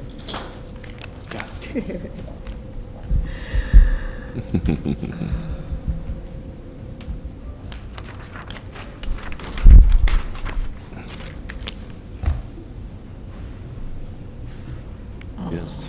That's so cute. Just happened.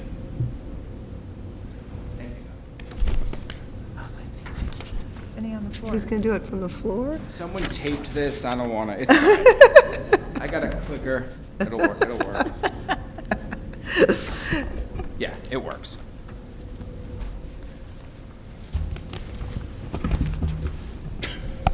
Vinny, do you want us to hold questions to the end or ask as we go? Ask as you go. Okay. I have a problem you. breathing. It lets me breathe.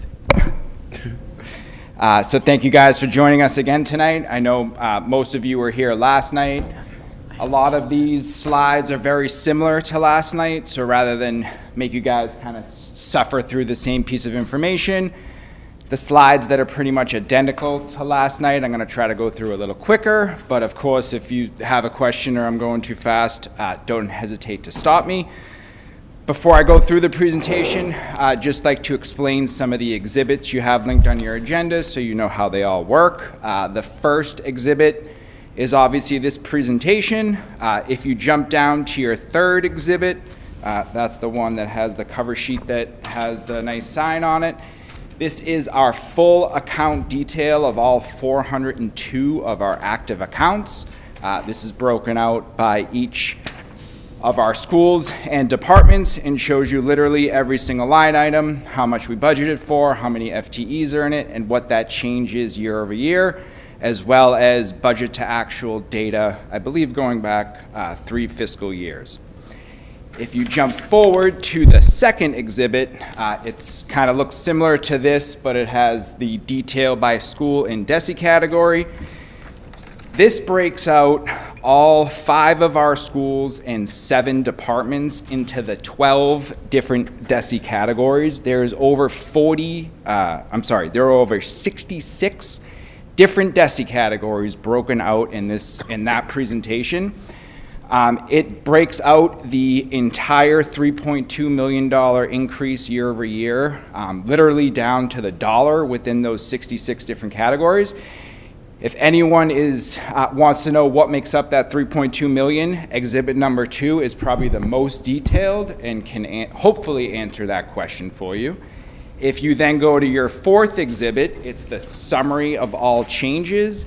That takes exhibit number 2 and summarizes it onto one sheet. So if there are multiple categories across 12 of our schools or 12 of the DESI categories, it adds them all up into one line and summarizes it for you. So I tried to make it a few different ways of viewing it because I understand everyone interprets things different and learns different. So it's a few different ways in case anyone has a unique way of looking at it. And then finally, the fifth exhibit is all of the staffing transfers across the district.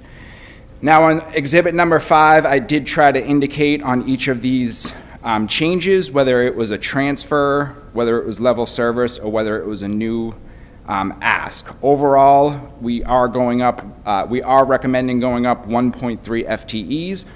Every single item on here is a transfer between schools, except 2 of them, and I'm just going to point them out to you. It's the special education teacher trade for the psychologists. Although it is an even trade FTE-wise, it does cost us about $9,000. As I had hopefully mentioned last night, our new psychologist position we anticipate is going to cost a little bit more than the special education position. So even though it is an even trade, it does cost additional $9,000. And the other position is under the special ed DAC, the 0.4 for half-time administrator. So everything else listed on there is an even trade-off, both FTE and dollar-wise. It's just us moving positions from one school to another. So I just wanted to explain all of the exhibits to help you guys understand why there's so many of them. So to get started, again, I'm going to kind of try to briefly hit a lot of them that I did last night. Everyone knows kind of what we look at when we go to look build our budget. The biggest thing is our collective bargaining agreements. This is really what drives our increase year over year with our expenditures and the other items you see on here. Our difficulties this year, just to highlight the big 2, is obviously FY26's decision to use excess and deficiency funds to avoid an operational override at the 2025 annual town meeting. And then second is how do we adequately fund our maintenance department in light of the recent results of the school building votes. So one of the first things we look at is our enrollment shift. Hamilton has gone up a total of 19 students, and hopefully it was 19, I couldn't see it. Yes, 19, sorry. And Wenham has gone up a total of 18 students, so in total, our resident enrollment has increased by 37 students. When you factor that new weighted enrollment into our 3-year average, we're coming out with a new split between the 2 towns, 65.51% Hamilton and 34.49% Wenham.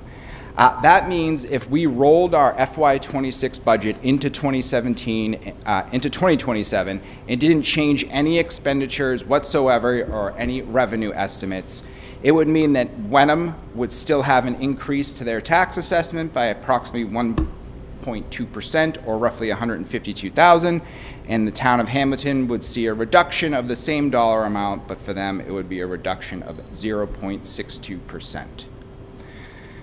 Again, I went over some of this stuff last night. Our revenues are growing at a good rate, excluding anything to do with our excess and deficiency. We're seeing growth of $550,000 or roughly 7% year over year.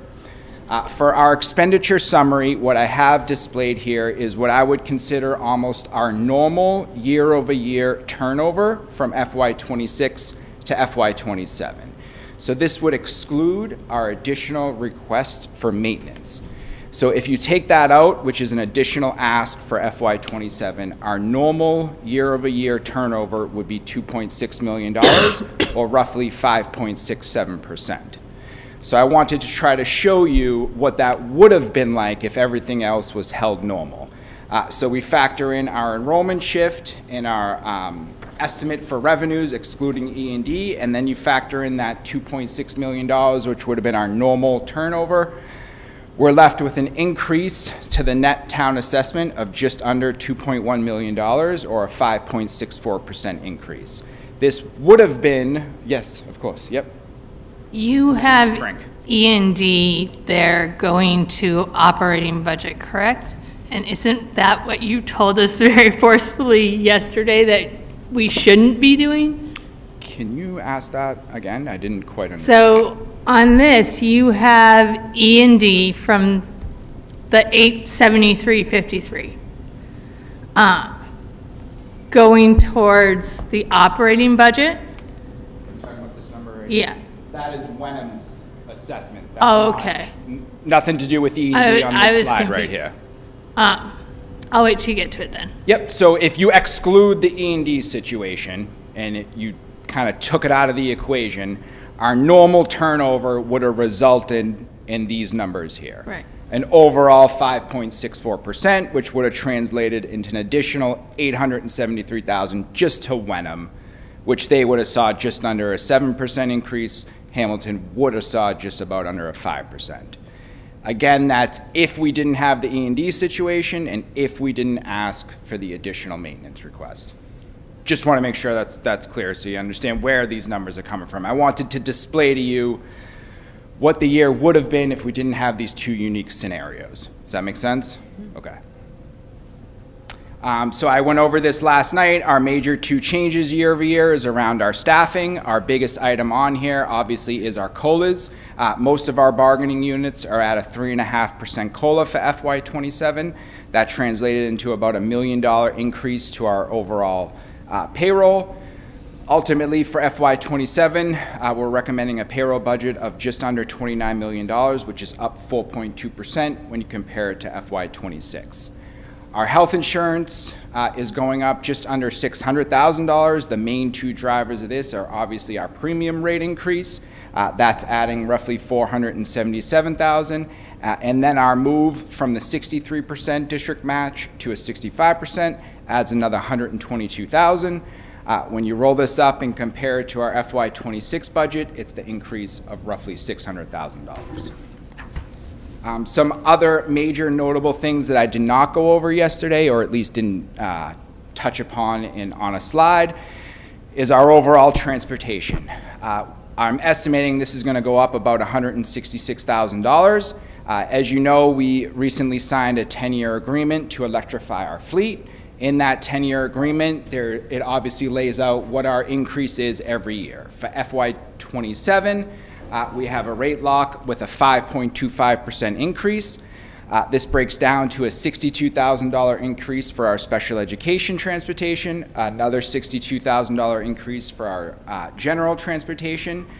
We unfortunately did have to add an additional late bus this year, so now there's one late bus for Hamilton and one late bus for Wenham. That did cost an additional $35,000.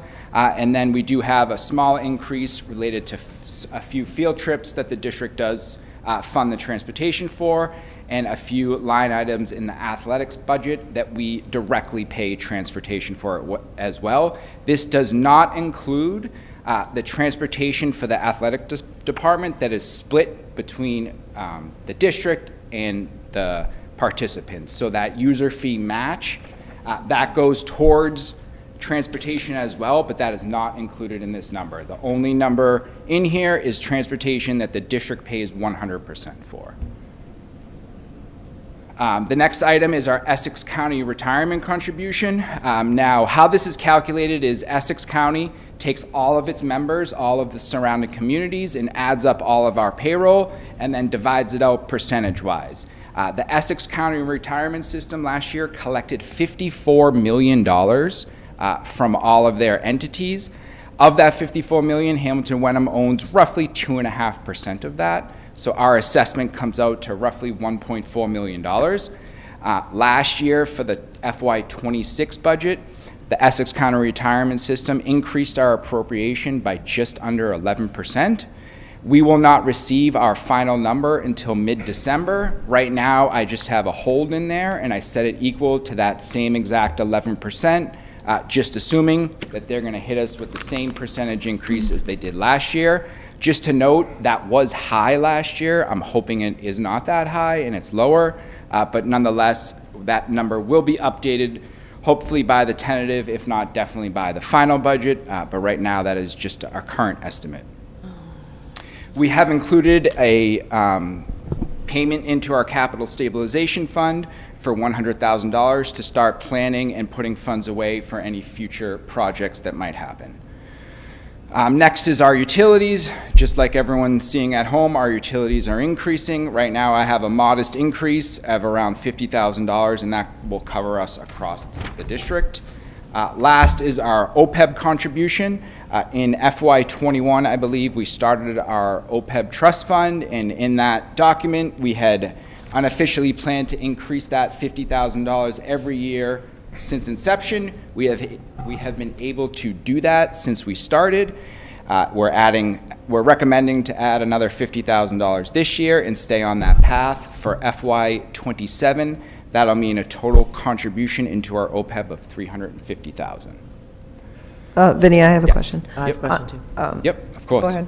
Oh, no, sorry. My question is around just how did you estimate the 50,000? Is that like trends year over year that you're seeing percentage increase? Yep, so a few years ago, we met with our. What?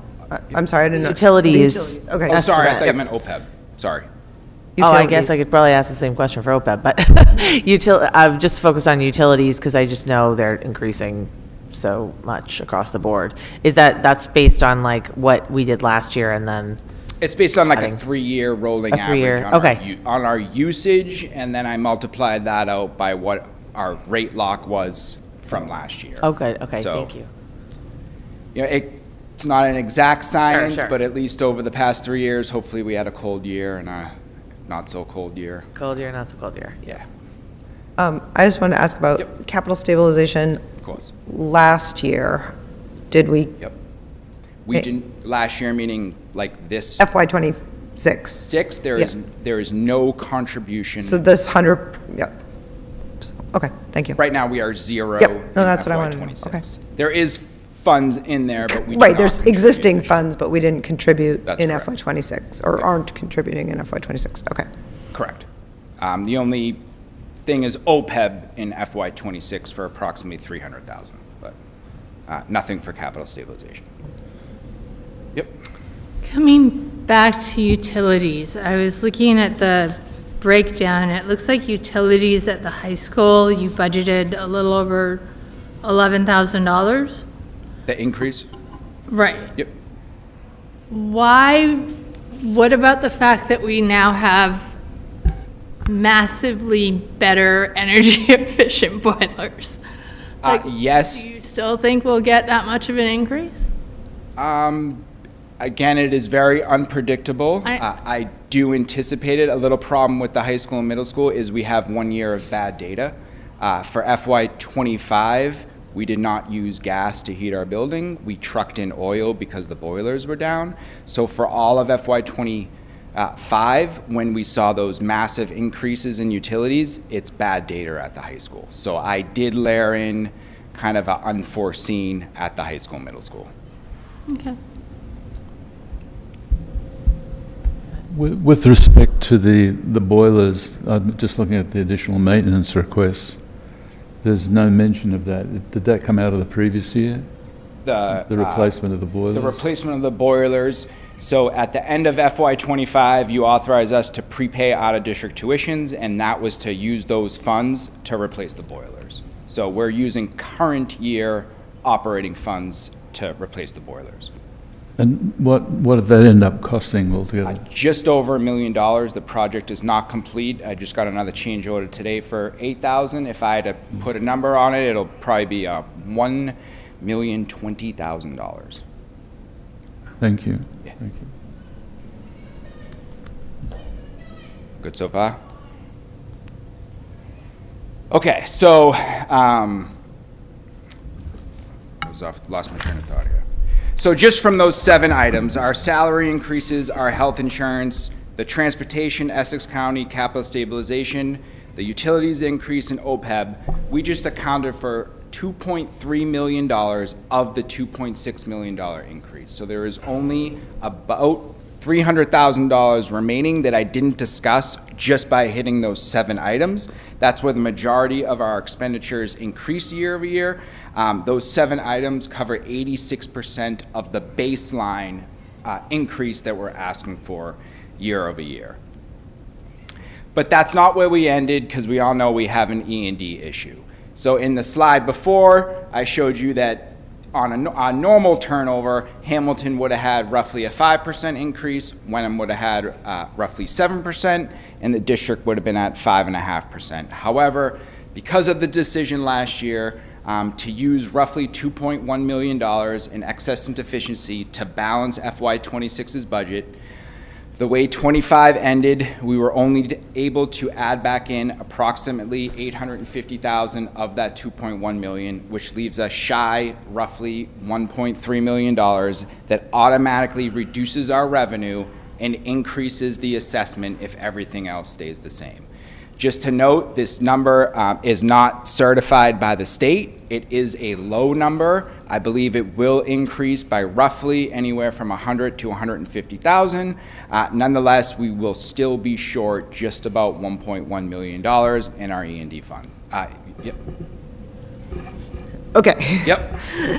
All right, so FY '26, current year, we used the $2 million. I'm looking at under total, top line there.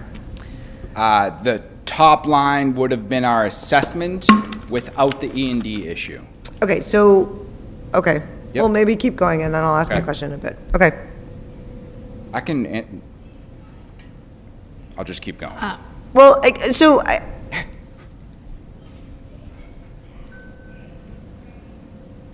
So going. the Let me 1.2 finish this is what slide we're and then shy I'll. in E&D. Say it again? So the top line is where we would have So been. your 1.2, that makes more sense to me. So because I was going to say, the E&D that you're proposing for this year, I think is 830-ish, right? Correct. So you're saying it's We are 1.2 shot, right. I was looking for the 830 number to be there, but really It is it's. $1.2 million it's the opposite. lower Okay. than what we Yep, put that in makes last sense. year. Okay, that makes sense. So you have to add back in that 1.2 million, which takes what would have been our 6% operating budget turnover and makes it 9%. So just that E&D issue from last year added 3 percentage points to the town assessment for FY '27.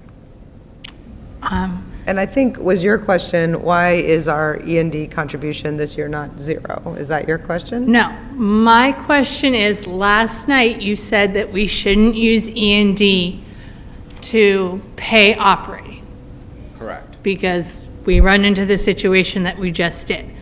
But doesn't our current budget use that $873,000 It does. to do the operating? That was your question. It does, and if Should we use it instead specifically to pay the capital projects?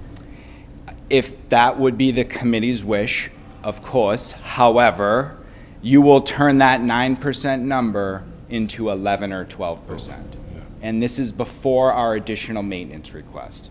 Because if you now remove that $800,000, you just removed $800,000 of revenue that is given back to the community and taken off our assessment. So if you now remove that revenue source and put it towards a capital item, you've just increased what we're asking them for today.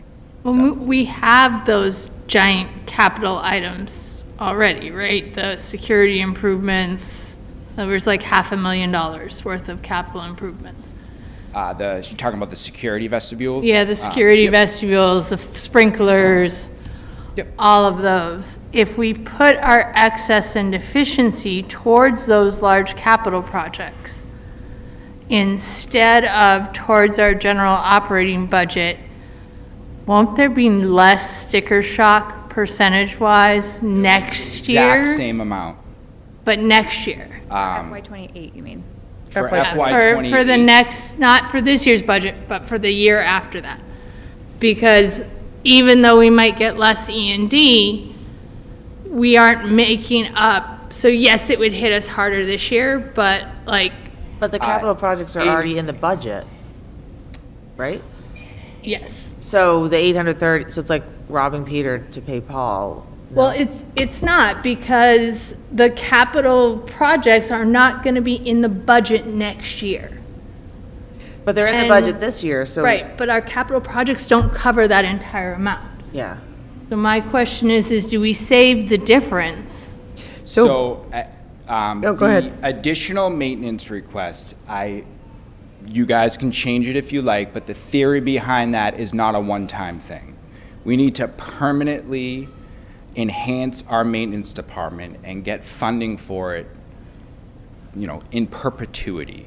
Okay. The way you designed it, we would be removing the 500, whatever amount you're Yeah. suggesting forever. It would just be one time. And that's not what's going to happen the The following way year. we're presenting it here is it's an attempt to lock in roughly $550,000, not only for '27, but for all Well, future budget and- cycles to come. I mean, if I may. Of course.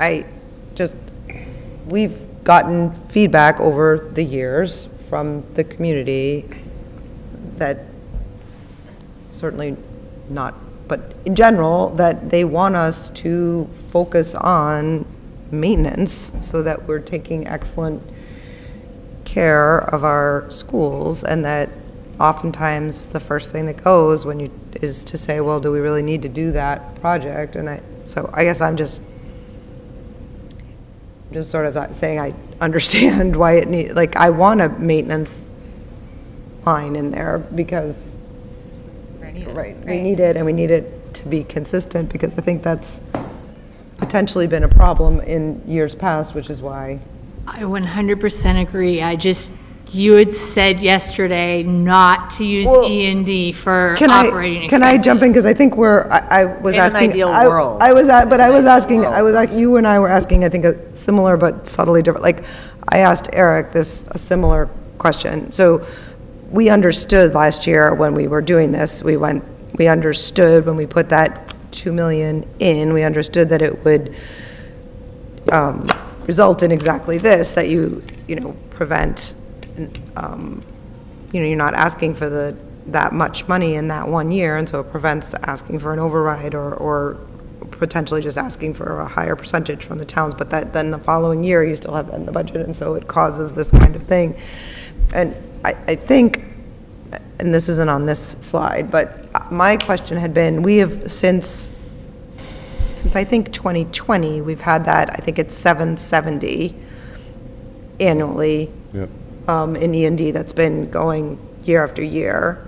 And so my question to Eric had been slightly different than yours, but my question was, why are we changing that? Like, I understand why we're keeping the 770, because would add an additional pain point that, like, we've carried that year after year, and reducing that down would just make this worse. But I wondered why is it 830 or 870? 8:30. I think it's 870. I think it's, I know where. 8:30. 8:30. So I was just curious about, like, I assume that 8:30 is what's available to us in E&D. That's correct. So That's I wondered everything about, like, given that 770 is the amount of money that we've been sort of just coping with for several years now. Like, I just was curious about Why it's now why I 8:30. didn't just stick with that number and go. I understand you're saying, well, this is the maximum we can contribute, and it's $1.2 million short of what we were able to contribute last year. But I don't know, that makes sense. I mean, the main thought process we could have made it the 7073. It's a $60,000 difference. Yeah, I was just so used to seeing that every year. number. It's like, why Sure. are we? Yep. I think the hard part with E&D for people to understand is the dramatic swings that can occur. So for instance, if you go back in Vinnie's budget, our revenues without that E&D in there were, I think, 7 and some change, 7.5%. And then when you add that 1.2 back in, it swings the other way. Revenues drop by almost the same amount. So 15 percentage points difference between putting it in and taking it out is a big deflection point within the budget. And I always tell people, using E&D is like jacking up your credit cards and trying to pay it off with the minimum every month. You just can't do it. The hard part, getting out from underneath $2 million, is it's hard to do all at once. Even if you level funded and just said, we are level funding and that's it, we still have to figure out how to deal with any of the other increases that just occur, like COLA and things like that. The problem you run into is do you dump it all down at once, which would jack us up to, I think, 3 percentage points more, if I remember correctly, by just saying, let's just put no money in as revenue. That will increase the request by a little over, I think it's a hair over 3%. And then you're fine next year. The other way to do it, to take the pain point down a little bit, as Dana said, is put some of it in there next year, drop it down a little bit more so you can ease into it. You just have to commit to that. It's hard when you get into a situation where oh no, we have this huge expense that we can't cover, what do we do? So it's yeah, like last year was just one of those, like, what do we do? Do you want to start doing some cuts or not? So E&D is tough for people to understand as it comes in and out of the budget. I guess my concern is that right now we're looking at a double-digit increase for Wenham and almost a double-digit increase for Hamilton. Does it help us more to have a larger increase this year so we avoid a double-digit increase next year? I would say that is for you guys to decide. Yeah, I think that's a decision you have to make. How much do you want to cut? Because the two towns have clearly stated they can't afford, well, they can't afford, in their current revenue situation, they can't afford to cover the expense of the school committee without an override. So that's been clear from both. You know, some of the numbers last night, they were short 1.4 million in Hamilton and 1.1 million in Wenham already, and we're looking at 3.2 million increase. So if we increase it to add the 830,000 into that again, then you're looking at 12.2%-ish roughly.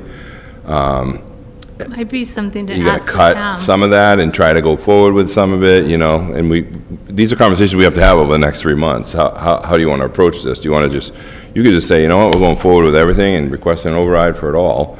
You could cut some, make adjustments.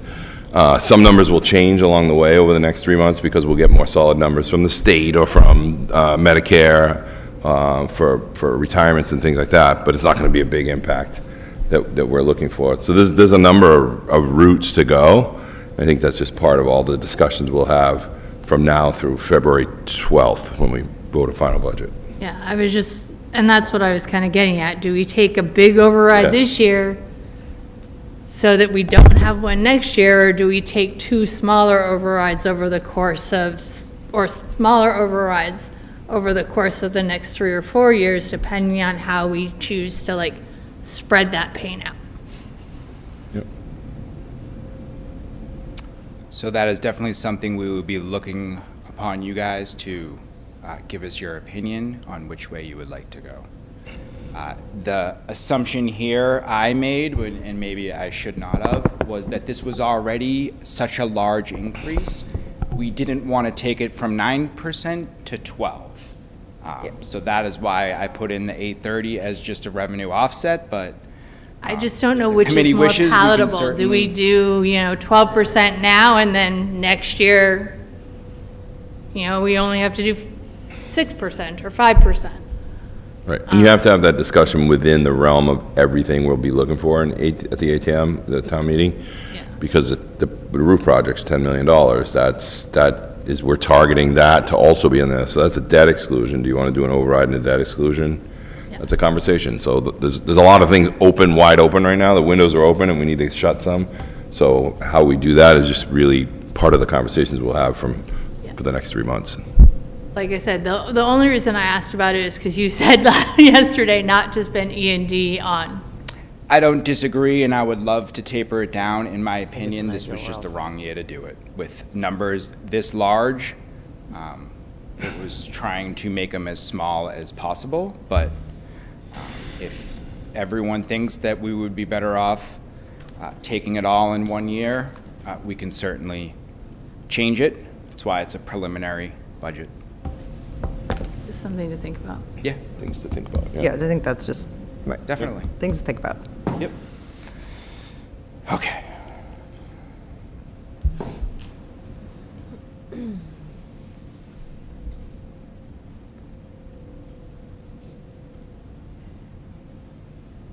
Actually, I have a question. So Dana, at the next meeting, we would come back maybe with our recommendations, or maybe our specific recommendations? Because like tonight, I feel like it's an opportunity to ask questions and we're not voting on anything and. No, correct. No, we're not voting on anything. We're just, that's a good question about, That's what I was going to say at the end of the Right. presentation, to kind of, you have the information, let it soak in for the next 2 weeks, and our hope would be The next meeting, we would receive some sort of guidance on what direction the committee wants us to go with.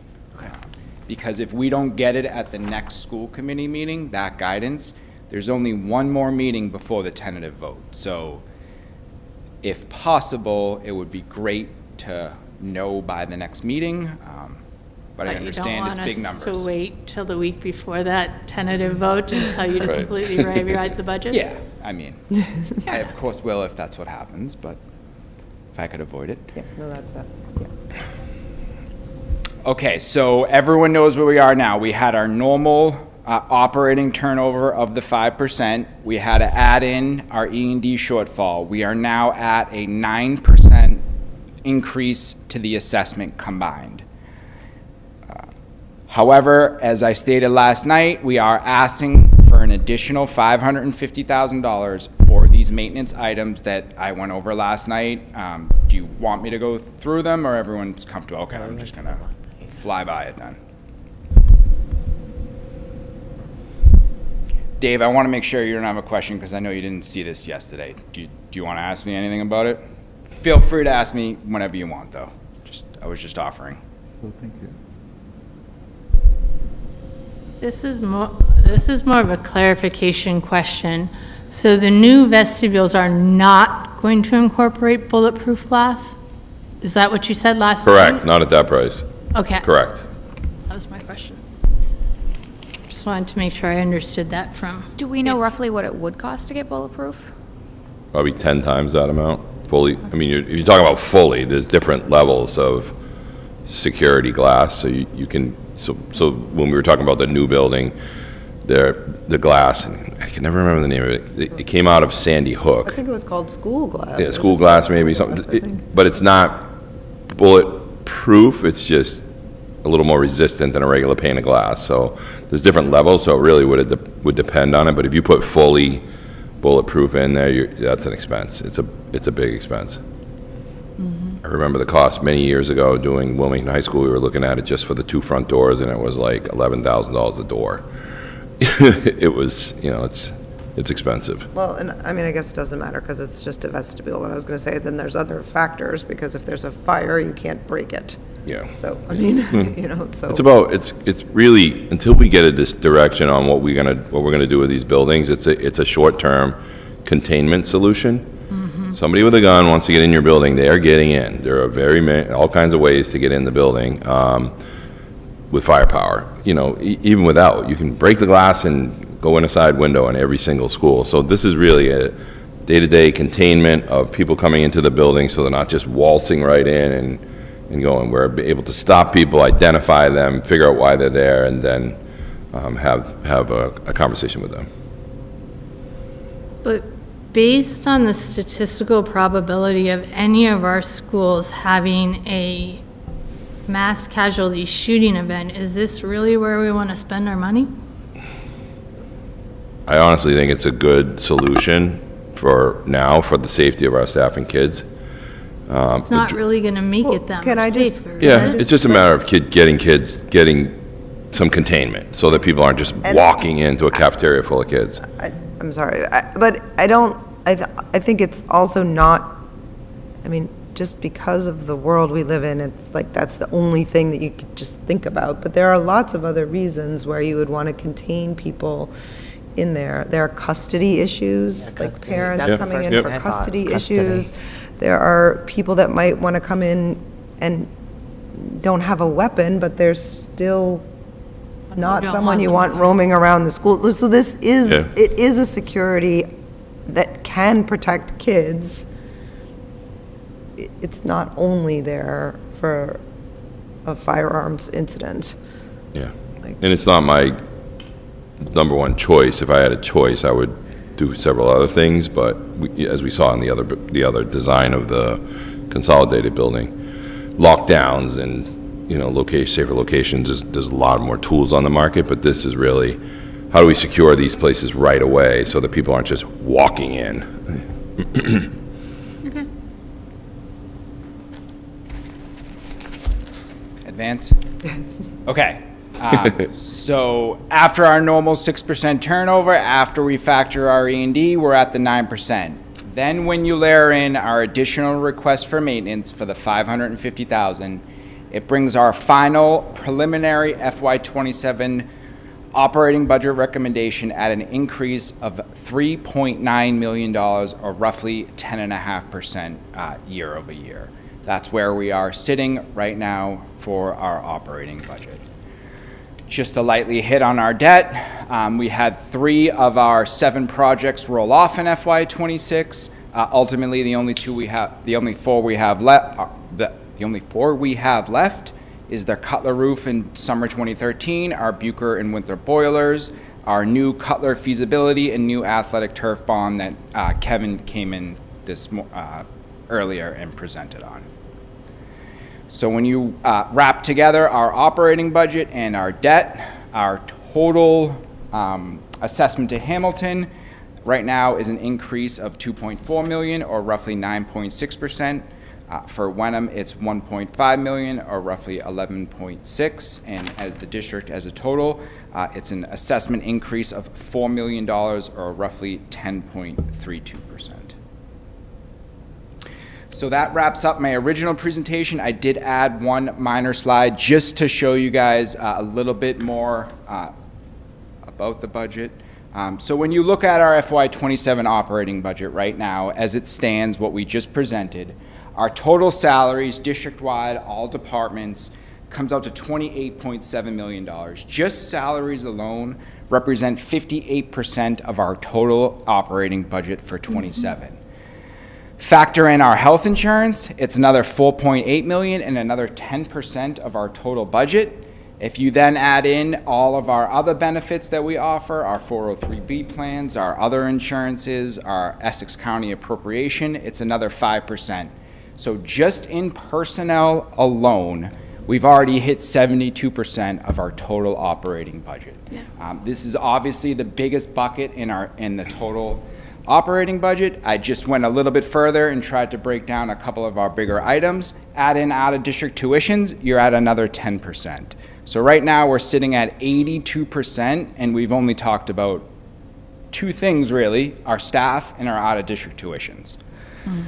One more step is our required transportation. Because we're a regional school district, our total is $2.5 million. You're at another 5%. We are quickly approaching 90%. Once you factor in our custodian and contracted services, another 3%, our utilities, another 2%. Right now, in my opinion, there's really nothing much left in the budget. All of these numbers you have presented here are, not to say final, but the salaries, all those COLAs are agreed upon. Those numbers are final. You're really not changing the adjustment year over year. Our health insurance, that's really told to us by Harvard Pilgrim. Yes, there's a little bit of negotiation, but there's really not a lot of room for negotiation. It's really what they tell us. And that goes with all of our other benefits too, our Maya property and liability insurance. They're really just telling us what they're charging us year over year. Our tuitions, yes, we could adjust that a little bit, but that would take a lot more investment. We would have to invest in more staffing. We'd have to invest in our facilities in order to keep those kids in-house and bring that down. So although we might be able to bring tuitions down, it's probably not going to happen in 1 year, and you're probably going to bring up your salaries in order to do that. So that's kind of locked. Our transportation is pretty much locked. We know what our rate is. It's not going to change much. Yes, we can adjust our custodian supplies. We did ask for $550,000 additional dollars. That is included in the number. So yes, maybe you could adjust some there. Your utilities, there's no adjusting there. So what we have left is really just 1% of a few things. Athletics takes up another 1%. Our technology devices and our software take up another 1%. Our capital OPEB and stabilization is another 1%. Right now, the only thing left is a lot of little buckets that account for 4% of your budget. So when I go and look at our budget, if we're really trying to lower things and we're avoiding staff, the only way to go is that 4%, which only leaves basically $2 million to adjust. And that $2 million is your paper, your supplies, Some of it's your SRO, some of it's your Aspen software, the financial system for our office, Budget Sense. A lot of those items you're not taking away either. So I just made this to try to show you how our budget breaks down. And do you have any more questions? Thank you. Nice visual, Yeah, thank you. that was good. It's not nice, but. It's very It's a helpful. good It's helpful visual. to see what's non-negotiable, like. What's fixed, yeah. What's fixed. Well, it's fixed unless we fire people. Right. Well, of course. Like, everything's fixed unless we. Well, right, I mean, that's, right. But I actually have a question on the detailed budget. Yes. Under all the professional development categories at every school, there's an increase in COLA, FY '27 COLA base. Yep. But there's also an increase under teachers. So what's different about those two that we're having an increase for professional development? Yep.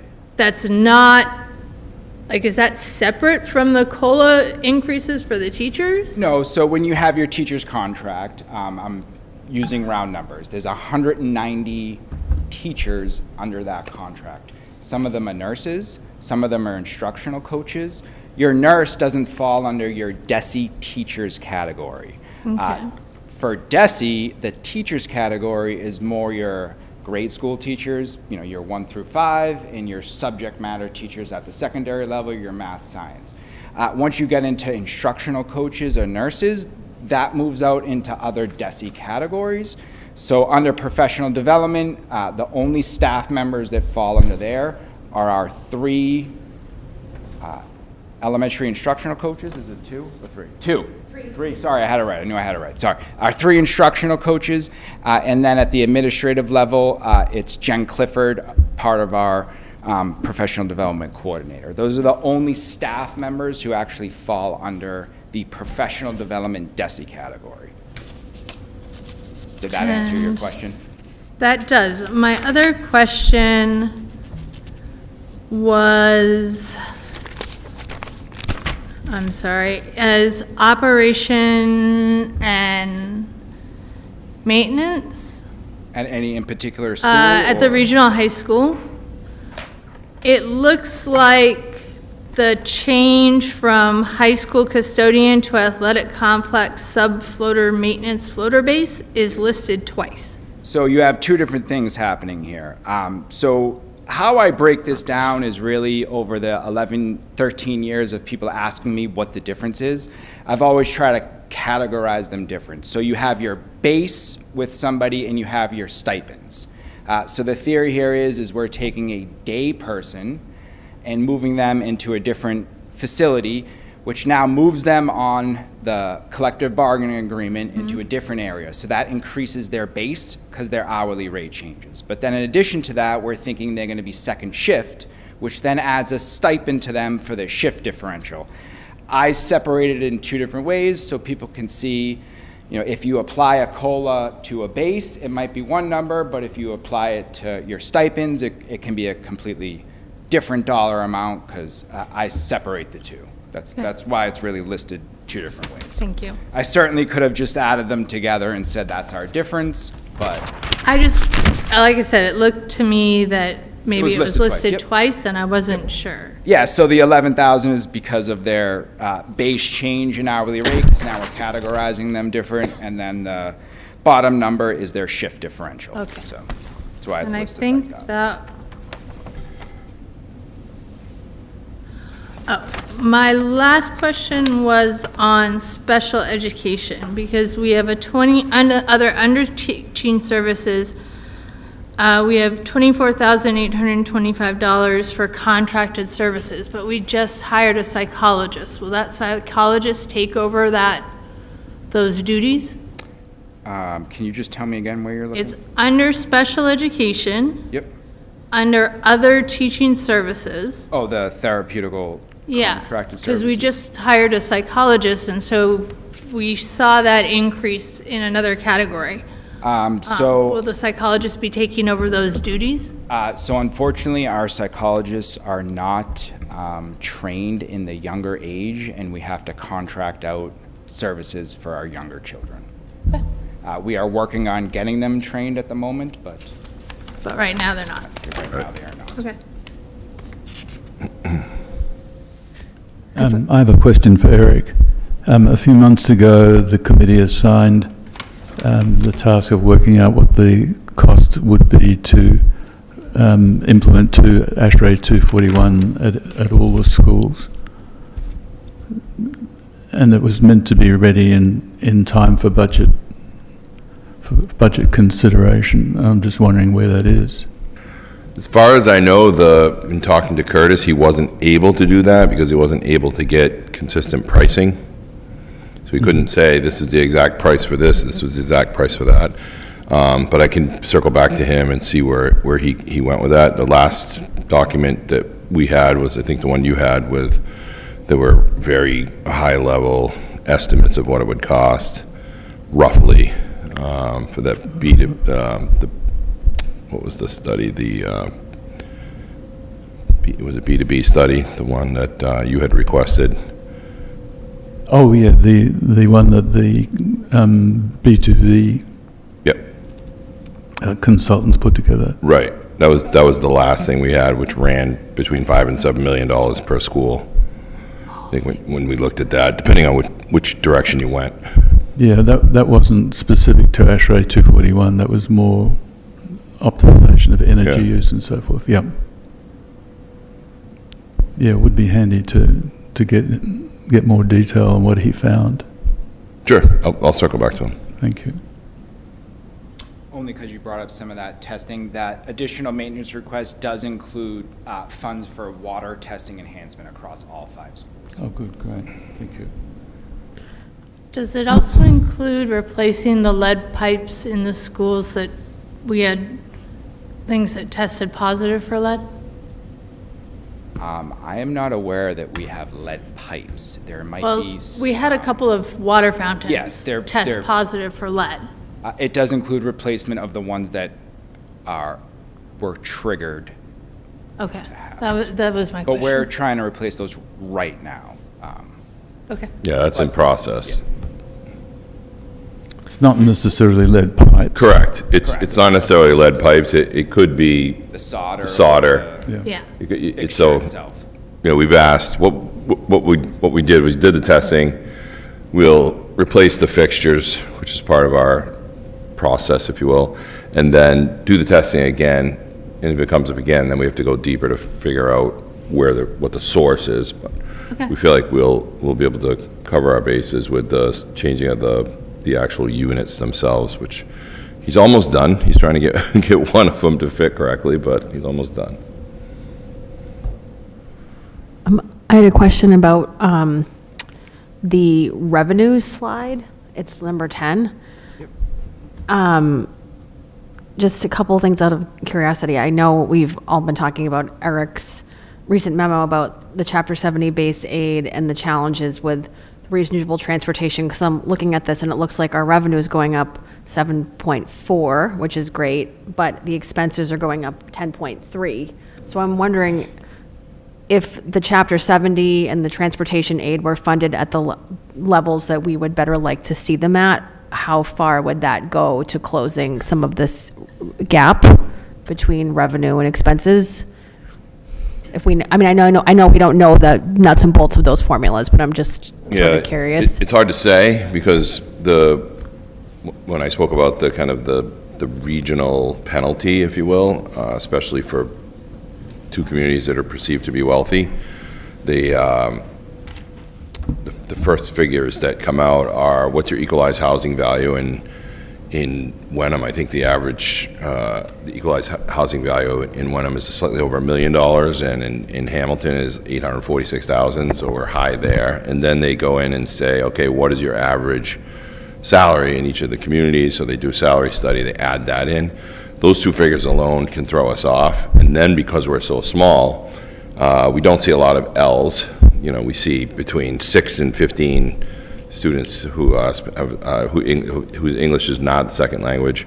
Our low-income kids are again limited in scope across the district, so you don't see a big jump from there. So those factors alone, out of the other, I don't know, there's 20-something components, I think, really keep it down, which is one of the reasons we're trying to push it to be, even if you get $1 million or $2 million more, it makes a huge difference. Right. We were fortunate to gain a little bit of extra at the end of the year. The State House divvied up what they called the millionaire's tax, if you remember. That was in May and June. They wrestled with that from April through June, and we got a little bit of an increase at the end of the year, which is what we're seeing here. Because generally, we don't see a $250,000 increase in our Chapter 70. It's generally $100,000, $150,000, $160,000. It doesn't jump up like we're seeing here. Is there any other, like, realistic opportunity for revenue growth of the categories on this slide, or is this pretty much it? Just for my own curiosity, like, because I mean, we are re-looking at our special ed tuition but that's, going to nominal. only be around Yeah. $40,000. Yeah, when you can look at something, that's a good example, special ed tuition in, you could say, okay, we have 4 seats available in our Castle program, and reach out to local schools and say, okay, we have 4 seats available for these grade levels. In contract with schools to say, okay, we'll take on your child who might be 1 or 2 kids in a program now they'll come and be 6, 7, or 8 in a program. And that might be a way to gain some revenues, but you also inherently gain adopt expenses. Yeah. expenses as well. We've had an issue in the past where we've taken a student, and fortunately in the contract, we wrote that anything more that the student needs, the school's responsible for. So that's generally how you deal with it. There are other things like the circuit breaker offset that is dependent on special ed students exceeding 45,000, 47,000. It doesn't kick in until we pay that much money on kids, and so because we're small, we're limited. That's a real difficulty. People say, "Oh, why don't you increase the rates of preschool?" Right. If I increase the rates of preschool to $200 a day, I still can't cover the expenses of just preschool in the district. So Right. it's a interesting kind of catch-22, if you will, where because of our size, we're limited in a lot of ways. We've looked at rentals, where we'll be bringing forward in a couple of meetings changes to our rental fee structure to try and gain some revenue there, which is Nominal. maybe an opportunity, but it's not $1 million. So Right. yeah, it's a difficult situation, and not having the cost of everything in the community on the backs of the residents, and not shared across corporate side as well is difficult. So it's tough. We think every year, like, how can we get a little bit more revenue? What could we do to get a little bit more revenue? It's hard. Medicaid reimbursements go up and down. It really depends on the needs of your kids and the things that you can apply to get reimbursement for. So, and all that costs money. Like Medicaid, we probably spend more Administratively. and paperwork-wise to get to $65,000. We're probably spending $180,000 to get $65,000 back. It's one of the problems we run into with the state when the expectations for paperwork and things. Also, even if Chapter 78 increases, we actually won't know that until after we have to pass the budget at town meeting, right? Correct. Correct, yeah. That Chapter 70 So- number is pretty much final. Yeah, we think that's right where it's going to be, given the boost they gave in June. And there was no opportunity to spend it. They basically said to school districts on June 27th, here's a little bit extra you can spend. Well, the school year's over in 2 days, what do we do? So they extended the opportunity to use that money, but, it's not a lot. It's not a lot of money when you're looking at millions, $3.8 million, $3.9 million. I was just wondering, because I know you had Yeah, that graph it's a good showing question. like our budget and the Chapter 78, and it's a structural problem, and we can't fix the structure ourselves of Right. that problem. So I was just wondering if that those columns were a little higher on your graph, we would. Yeah, if we were getting $2 million more, just $2 million, not just, but $2 million more in Chapter 78, you now are really starting to make a dent on some things. It's just, I don't, it would be extremely expensive for the state to make any dramatic change to Chapter 70 that would meaningfully impact small districts of 2,500 or less. It's just really designed now, including with the Student Opportunity Act addition, it's designed now to really funnel money into, I think, 68 school districts who have higher levels of low income, higher levels of Ls, which is where the state wants to focus those funds. So it would be, even adjusting for inflation, the formula is capped at 4.5% inflation. You know what we've seen in the past.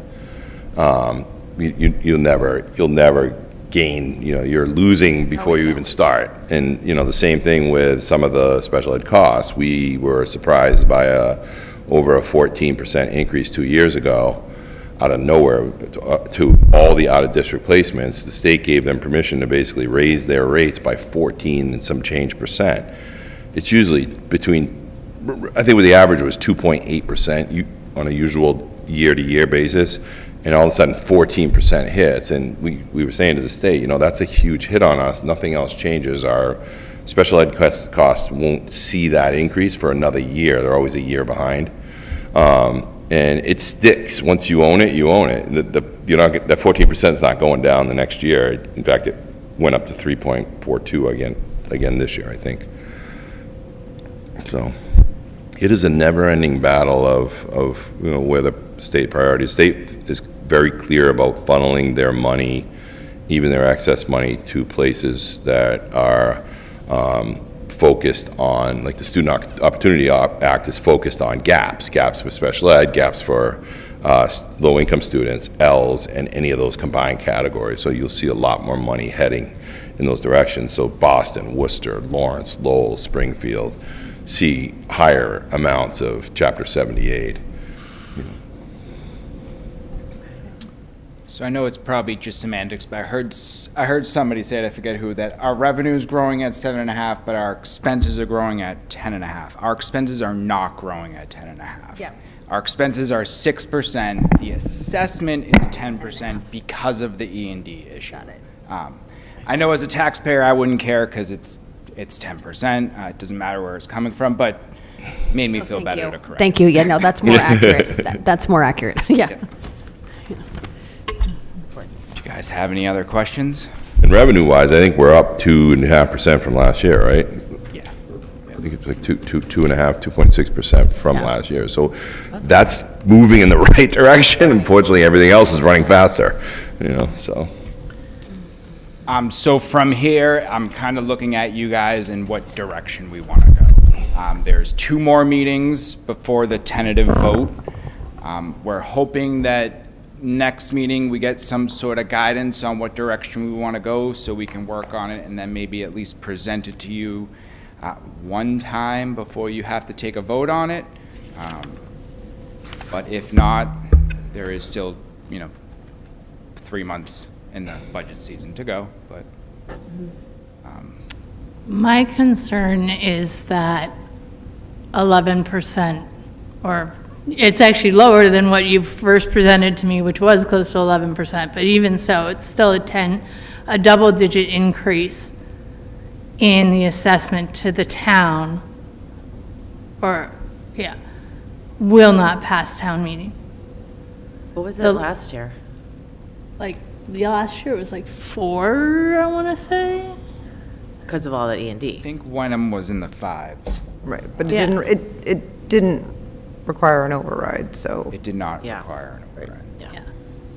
And we've already, I don't know how you guys interpret it, but it seemed like Hamilton's like, well, the school is going to have to ask for an override. We're not asking for an override. Well, that was one voice. Oh, right, and But then I heard another voice saying, shouldn't we be asking for more for maintenance for the school? So, right?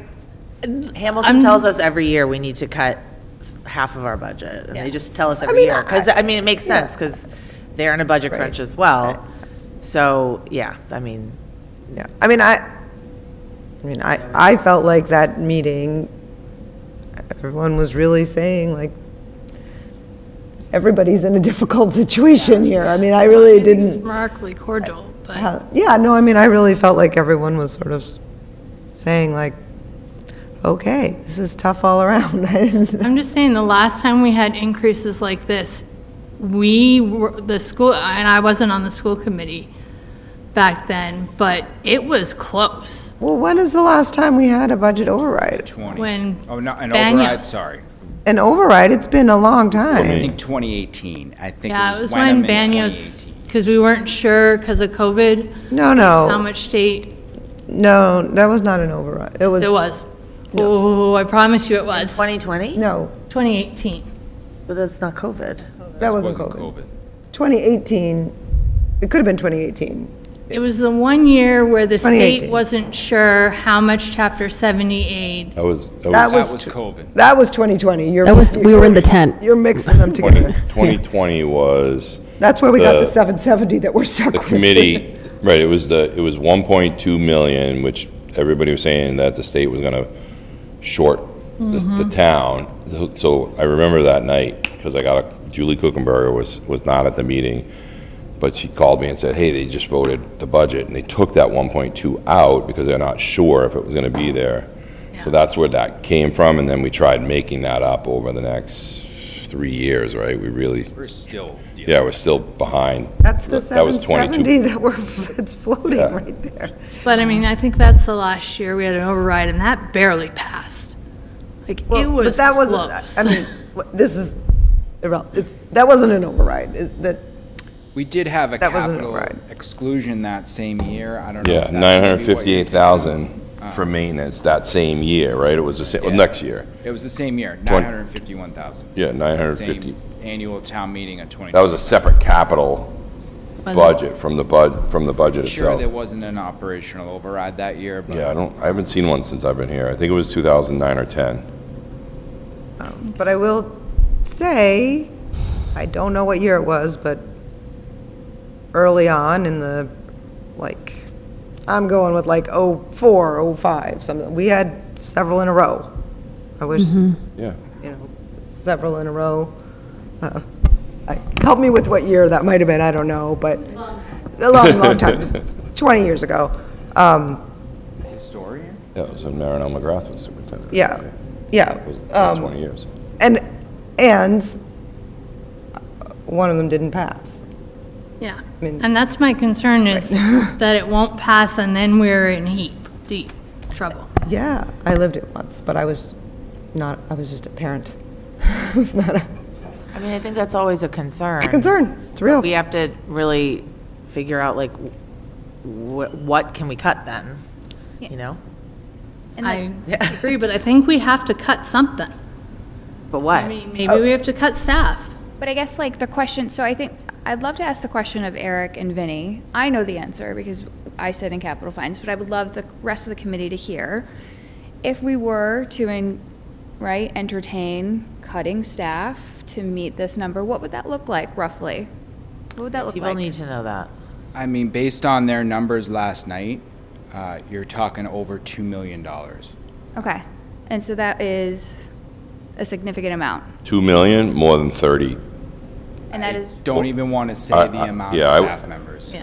It'd be a lot. It would be, we couldn't sustain the district in that, with that pressure, because remember, when you're making cuts, you're taking, because of the way the union agreements are structured, you're taking the lowest paid person, generally, you're taking it could be a singleton position, but in the case of where there's a lot of teachers in a particular area, you cut all right, we're gonna cut I'm just gonna use the number, don't anybody get nervous on me. We're gonna cut a high school teacher, in the math department, that's the lowest person in that department, so you're looking at salary differences of 60,000 to 118,000, so when you're cutting that low, 60 divides, just do the math, just for positions, 2 million divided by, just use 60,000, don't even include the benefits, it gets ugly fast. And so I'm just trying to get a sense of scale here, because I struggle with, like, how would we, last year, most of the school committee members present here, except for Kristen and I, we were not members. The school committee voted, right, for the teacher's contract for salary increases, which I think is great, right? And we needed to, at that moment, we needed to sign for those COLA adjustments to negotiate and get us into that situation. And I think it's really challenging then the following year to then say, well, we wanted you, we thought you deserved these raises, but now we have to turn around and we can't afford this as a town. I just think that's really difficult. I have a hard time with that as a new member.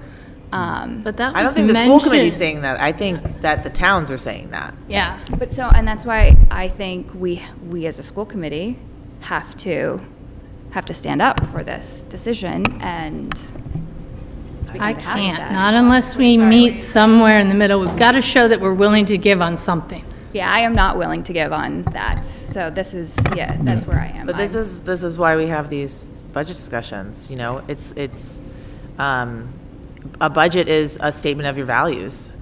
Like, where you put your money is what you value. And that's what I've seen every year. That's what I keep coming to, because, you know, we can nickel and dime I even asked the $50,000 about utilities, and then I thought that's so stupid to ask that, because it doesn't even mean anything. Yes. Because it's more philosophical, like you're saying. Yes. What do we What do we and stand I'm for not as a telling town? anyone what to believe in, but what do we believe in? What do we stand for? What are we willing to fight for? That is so much of what we do here, and I think that the budget is one of the biggest things that we do. So to me, I don't think we're going to answer this necessarily tonight, but that's something that I want to think about and maybe debate about next meeting. Where we want to go and where we want to direct, and if we don't agree, then maybe we have to come to a consensus, or, I mean, this happens every budget season. This is an important conversation. I mean, I will say, you know, because I mean, it was a good question that you asked earlier, like, what are the expectations for next meeting? I think that's a really good question. I you know, am jotting down ideas about, like, how do we structure the conversation for next meeting? I'm thinking it, I mean, Eric and I can discuss, but also, like, I'm thinking it might be helpful to, Vinny, you might have some specific questions for us at that meeting in addition to our feedback. I'm not sure, but you often say, well, here's some things. I'm not sure that that's where you're going, but it's a question I have, is like, I think it's great that we should provide feedback, and it might be helpful for you guys to have some sort of structure around, like, I mean, like, that was a good, you already had an answer there, like, okay, if we're looking at staff, what kind of thing would that look like? I mean, that's just, I don't know. And it's a scenario development too. Sorry, go ahead, Dave. I know Dave's on waiting, so. Oh, I'm sorry. Yeah, I was just going to say, the feedback I've had is that there's good support for paying competitive salaries for teachers to make sure you're not having a talent drain by doing where we were. I think you're But is there support for absolutely tax right. There's absolutely, like, values-based support for that, and when you actually see the number, it gets tough. Like, I think you're right. I don't think, we don't have, we want people to, and I think it's real that it's difficult when people see the actual number of how much this is going to really cost and what it means on their tax bill. And let's be honest, trust in the school committee is probably at one of its lowest points than it's been, at least since I've been a member. Like, are people really going to trust that an 11% increase in their, you know, taxes to pay for the school district is really, like, we're really making the best decision? But I think if they say they support teachers, and they say they want maintenance. What are we doing with the schools? How are we maintaining the schools, you know? So I guess I hope, like, I think maybe we do need to kind of wrap up and Yeah. go to next time, but I guess These are good questions that we need to These are good answer. questions. This is philosophically, I hope that when we come next time, that, yeah, I think all those things are important, thinking about messaging and all of that, and trust and concerns around that are all really important. And, you know, we really have to think about just the actual numbers of, like, what is it that we want Yes. in this budget, and what is it that the people that we're talking to in the community want in this budget? And what's And it's best a for the separate students? conversation about, like, how is that going to get presented and how is that going to get perceived? I think those are all really important, but the first thing we have to do is to get really clear. Like, I think we obviously have to have a really clear conversation about the E&D and, like, what do we want to do about that? And that's a real, you know, but then, so, and obviously there's a lot of other things. So, I don't want to cut people off. Make a Yeah, go suggestion. ahead. I think the difficulty is this is a massive amount of data you have in front of you. But these categories make it a little bit easier to digest when you start to look at some of the categories, not these categories, the DESI categories. You can start to dig into those particular areas and say, okay, let's look at maintenance. Can we instead of 500 and some change, can it be 400 and some change for now? How do we prioritize that list? I think no matter what we do in the next 3 months, we're going to need some levels of prioritization and some different strategies, because if you're right, if you go to town meeting and it doesn't pass, you need a backup plan, and you need to you need to know, okay, I wouldn't put a number out there, but if whatever it went forward didn't pass, you're back to the drawing board and then back to another town meeting that to kind of sell your case again. The climate has been difficult for a lot of these small districts. Amesbury just lost an override again, and part of the reasoning for the superintendent to leave was I can't keep cutting $1 million a year and run a school district. So those are important pieces of the puzzle. The Georgetown passed one by the skin of their teeth, and they were at the point of possibly having to be divided up into other school districts. So there's a lot of activity out there in school budget, school budgeting.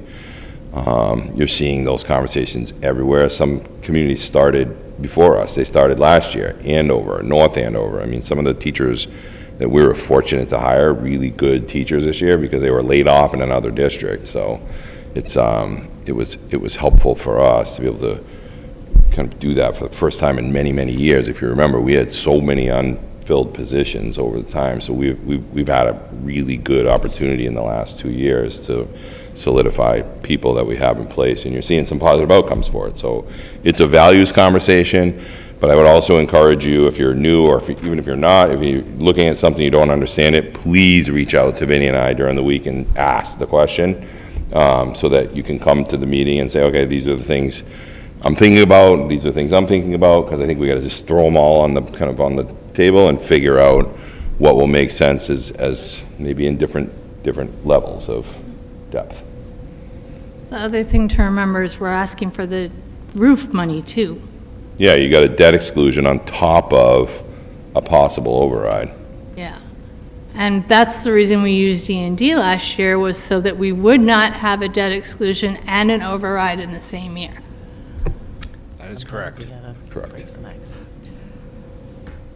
Okay. And go future, what happens with our buildings? Do we suddenly incur $30 million debt for a renovation 3 years from now? Those are all things that Vinny and I think about, like looking out 3 to 5 years. What does this just roll over to? And then what's the comfortable spot? What makes sense for running your school district? Go back to your class size reports. It's the reason we give them to you beforehand. Take a look at those. See, is there room in there to make adjustments? We'll do the same thing at the leadership team level. We'll look at every efficiency we can with our teams and the people in the buildings to figure out, okay, can we be efficient here, efficient there? Maybe not just in staff, everything. Like, can we do something differently with maintenance? Can we do something different with our utilities? You know, the possibility of saving money with electricity if we can get this solar canopy up and online in a year and a half or so.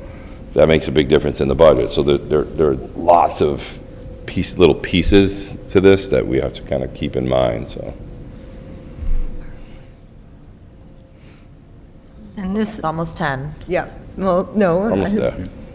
Are we okay moving on? Mm-hmm. Okay, and we'll be ready for a good discussion at our next meeting. Thank you so much, Finny. No problem. Penny, oh my God, thank you for standing up there for so long. All right, let's run through committee reports, capital finance. budget, and more budget. Yeah. Our next meeting is What? December 10th. Our next meeting is I think December 10th. December Oh, 8th. 8th, okay, I must 8th. remember. Monday, the 8th, from noon to 1. Policy? We haven't met since the last school committee meeting, But you have a new member. I have a new member, hooray. And our meeting is December 1st at 2:30. But I can send out an email again and see if we can find a better time. Yep, you've got, Even 2 o'clock would be fine. I mean, assuming we meet for an hour. I don't know. It's not even usually that long, but I usually block an hour. But Okay. we have to talk about agenda too. Let me know. great. Negotiations, we are meeting on Monday. Monday Yep. at 1. To begin strategy discussions as we get ready to negotiate with the ESP union. And secretary report. We still have quite a few missing minutes. I don't know how to, should I just send out a reminder? But some of them are from like 2017, so I don't So really- I would say, this is just me and other people can chime in. I would say, if something is, let's focus on the last year. Last year, yeah. And that if something is, in FY '25 or FY '26, Yeah. and it's missing, we have some people here who were around during those times, because 2017 doesn't have anybody here that was around in 2017, so, and yeah, if you could just send a reminder to those people and say, so like, it's my thought, but you can do it how you I'll want, do but that. I would say, like, Amy's the chair of policy. If policy's missing minutes, send it to Amy and say, this is what you're missing. And you're chair of negotiations? We have to decide that on Monday, but Okay. it was David. Okay. So Amy is chair of policy and you're chair of capital Capital finance. finance. And I know we're missing 2 Yes. missing two. from the latest, I think the And latest you're- 2 meetings. And you're welcome to send it to me if you're doing it before Monday, and then. Okay. Okay. Then Thank you. we will determine what we're doing. Okay. I was gonna die. Thank you for that. Sure.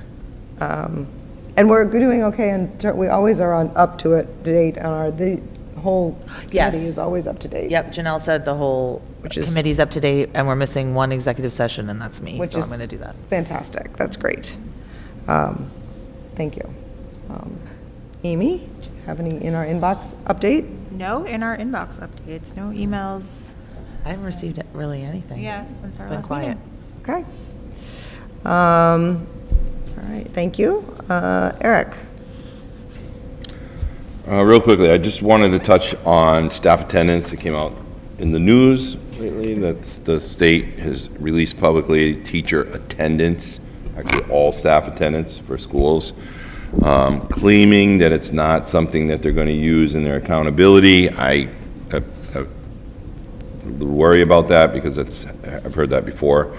Anyway, when you look at it from the perspective of our staff, 96.5% staff attendance actually mirrors roughly what the overall attendance for kids is as well.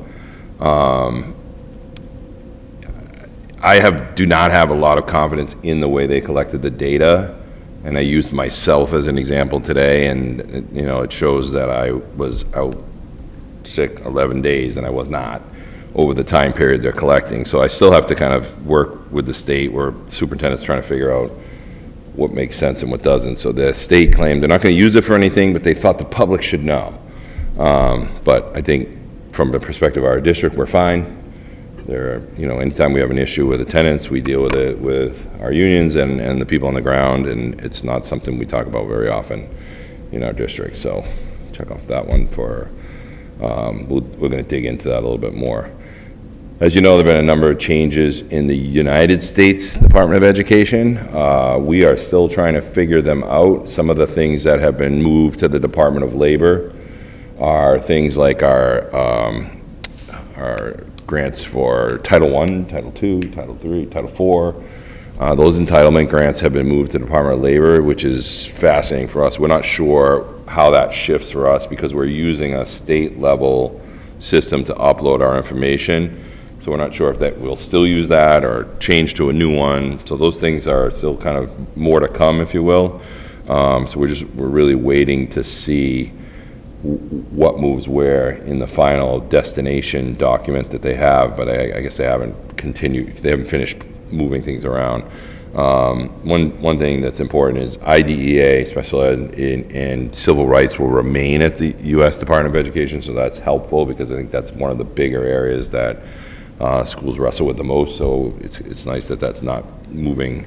And then we're kind of doing the same thing everybody else is doing, is waiting to see what the other changes will be and how they'll impact us either in reporting or gaining funds, losing funds, etc. So more to come there. And then next week we have the 50th Thanksgiving game between Ipswich and Hamilton Wenham on Thanksgiving. That's an exciting time of the year for everybody. Our alumni come back. We have a new event this year where we're having an alumni breakfast for the first time. And we have a whole bunch of people in our community that have come together to try to pull off an alumni breakfast and really bring some spirit of community to the event. And then that game will kick off at 10. And that will actually close out the the fall season, and the winter season will start, believe it or not, the following Monday. They jump right back into it. And then I just want to wish a happy Thanksgiving to all of you and all the people in our Generals family. I hope everybody has safe travels and a great time with family. Thank you. Thank you. You too? You too. Cooking. All right, anybody have questions for Eric? All right, I'm mindful of the time. Okay, so I just want to update everyone. We do have a regional agreement meeting on December 3rd, so I'll let you know what occurs when we get that done. Two quick things. Eric and I had a brief conversation about the potential of having some kind of a school committee workshop. It's just a thought. I think it was, well, it's got, several people mentioned it, but I think Megan mentioned about, doing sort of a postmortem, a debrief regarding the vote. Sort of thought that a workshop environment, short workshop, like not a day-long workshop, like a couple of hours maybe, might be a good environment to have a conversation around that.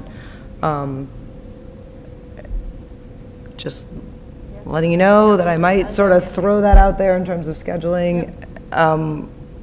Scheduling is challenging. One of the things Eric and I talked about is potentially thinking about that kind of vacation time at the end of the year. I don't know if people travel or. I will be out of state. Okay. Good for you. In upstate New York where it's cold. And snowy. But anyway, I might, I'm open to feedback if people are not wanting to do that at all. We don't have to take a vote tonight. We can talk about it at some time, but I think it's a good idea. I think it's a good idea too. All right. So I might throw out some potential times for that. Okay. And then I just wanted to, in the like 12 seconds we have left, I wanted to just highlight that Eric mentioned the Chapter 70 memo that he had sent out, or had presented at our previous meeting, and then he mentioned it last evening, and then he resent it to us and all the other elected officials in town. And I know that there are some other, I know that Amy mentioned to me that the MASC did send something out similar with some information. And you had some other resources, I guess the MTA has resources about, so I don't know if you wanted to add anything to that. Yeah, I was just going to pull it up, but I was impressed with the MTA's page on not just the Chapter 70 opportunities, to advocate if you want to write letters to representatives, but also rural transportation and special ed funding as well. So if anyone's interested, I can forward that. It just has really good one-pagers that help explain how all the funding works and who to contact and what to say if you are interested. I actually have a question because I think it's something we need to keep in mind. If we ask for an operational override, is that a simple majority or is it a 2/3? So at town meeting, it's 2/3. At the ballot, it's simple. Right. Okay. And I have another actual question. And the budget has to pass 2/3 I know, of the wait, school I could committee. pull that up. Is the budget 2/3 of the school committee? Has to pass? Oh, at the school yeah. committee No, level? no, at school committee level, yeah. Yes. Yeah. Okay, I don't remember, I mean, Yep. it's not like I've No, done that's it why we have every that year. I sheet forgot. that Amy made, that policy made. Okay. I was just clarifying. Yes. Yes. No, that's great. We could look it right up. Okay. Motion to adjourn. 10 o'clock. Does anyone have topics for future meetings? Yeah, the possible availability of Penguin Hall. I'm sorry, of what? The possible availability of Penguin Hall is going to be auctioned off. Like to purchase it? Wait, I'm sorry, the Yeah. availability of it? Of Yeah, Penguin Hall? apparently it's a bankruptcy sale. Yeah, correct, yes. And it may be an interesting option. May not be too.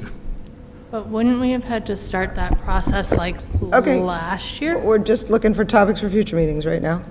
So, so Penguin Hall auction discussion, right? Yes. Okay. Anybody else? Budget. Mm.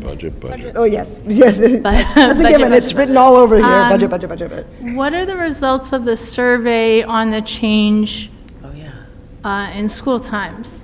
Do you have those yet? I do, and the committee is just going to study them at their next meeting. We had our first kickoff meeting. Awesome. So they are working on it. They're working towards some data collection right now. So we have our next meeting on the 7th, I believe it is. Yeah, I was just thinking of it as a It's the 10th. topic for a future meeting, just to stay in the loop on that.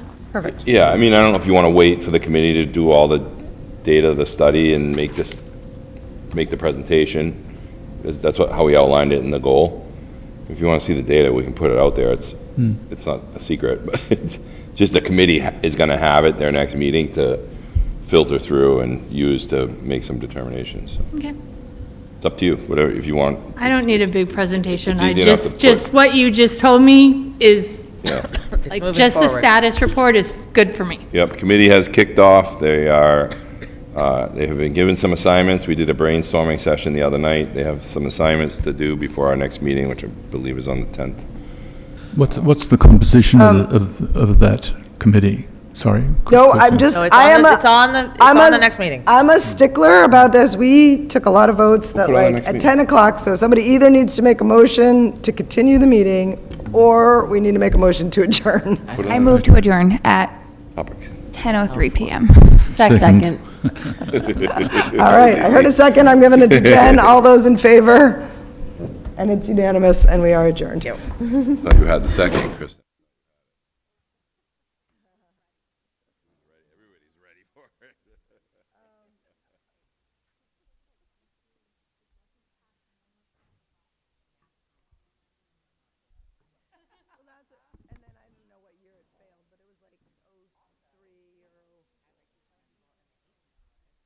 '09? That was, yes, and then there was, but then there was right. that meeting in Well, the now I gym. know. That meeting in the, I wasn't there.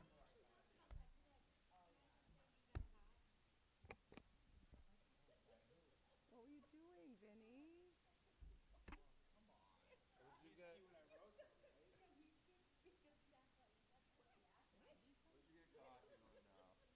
I said that years ago. Presentation was 1 hour and 20. I could have told you that. I time everything that happens in the meeting. 2 years ago? You should make something up. I say it all the time. Like, pick up milk on the way home. It was, like, I moved here in '02, and that was already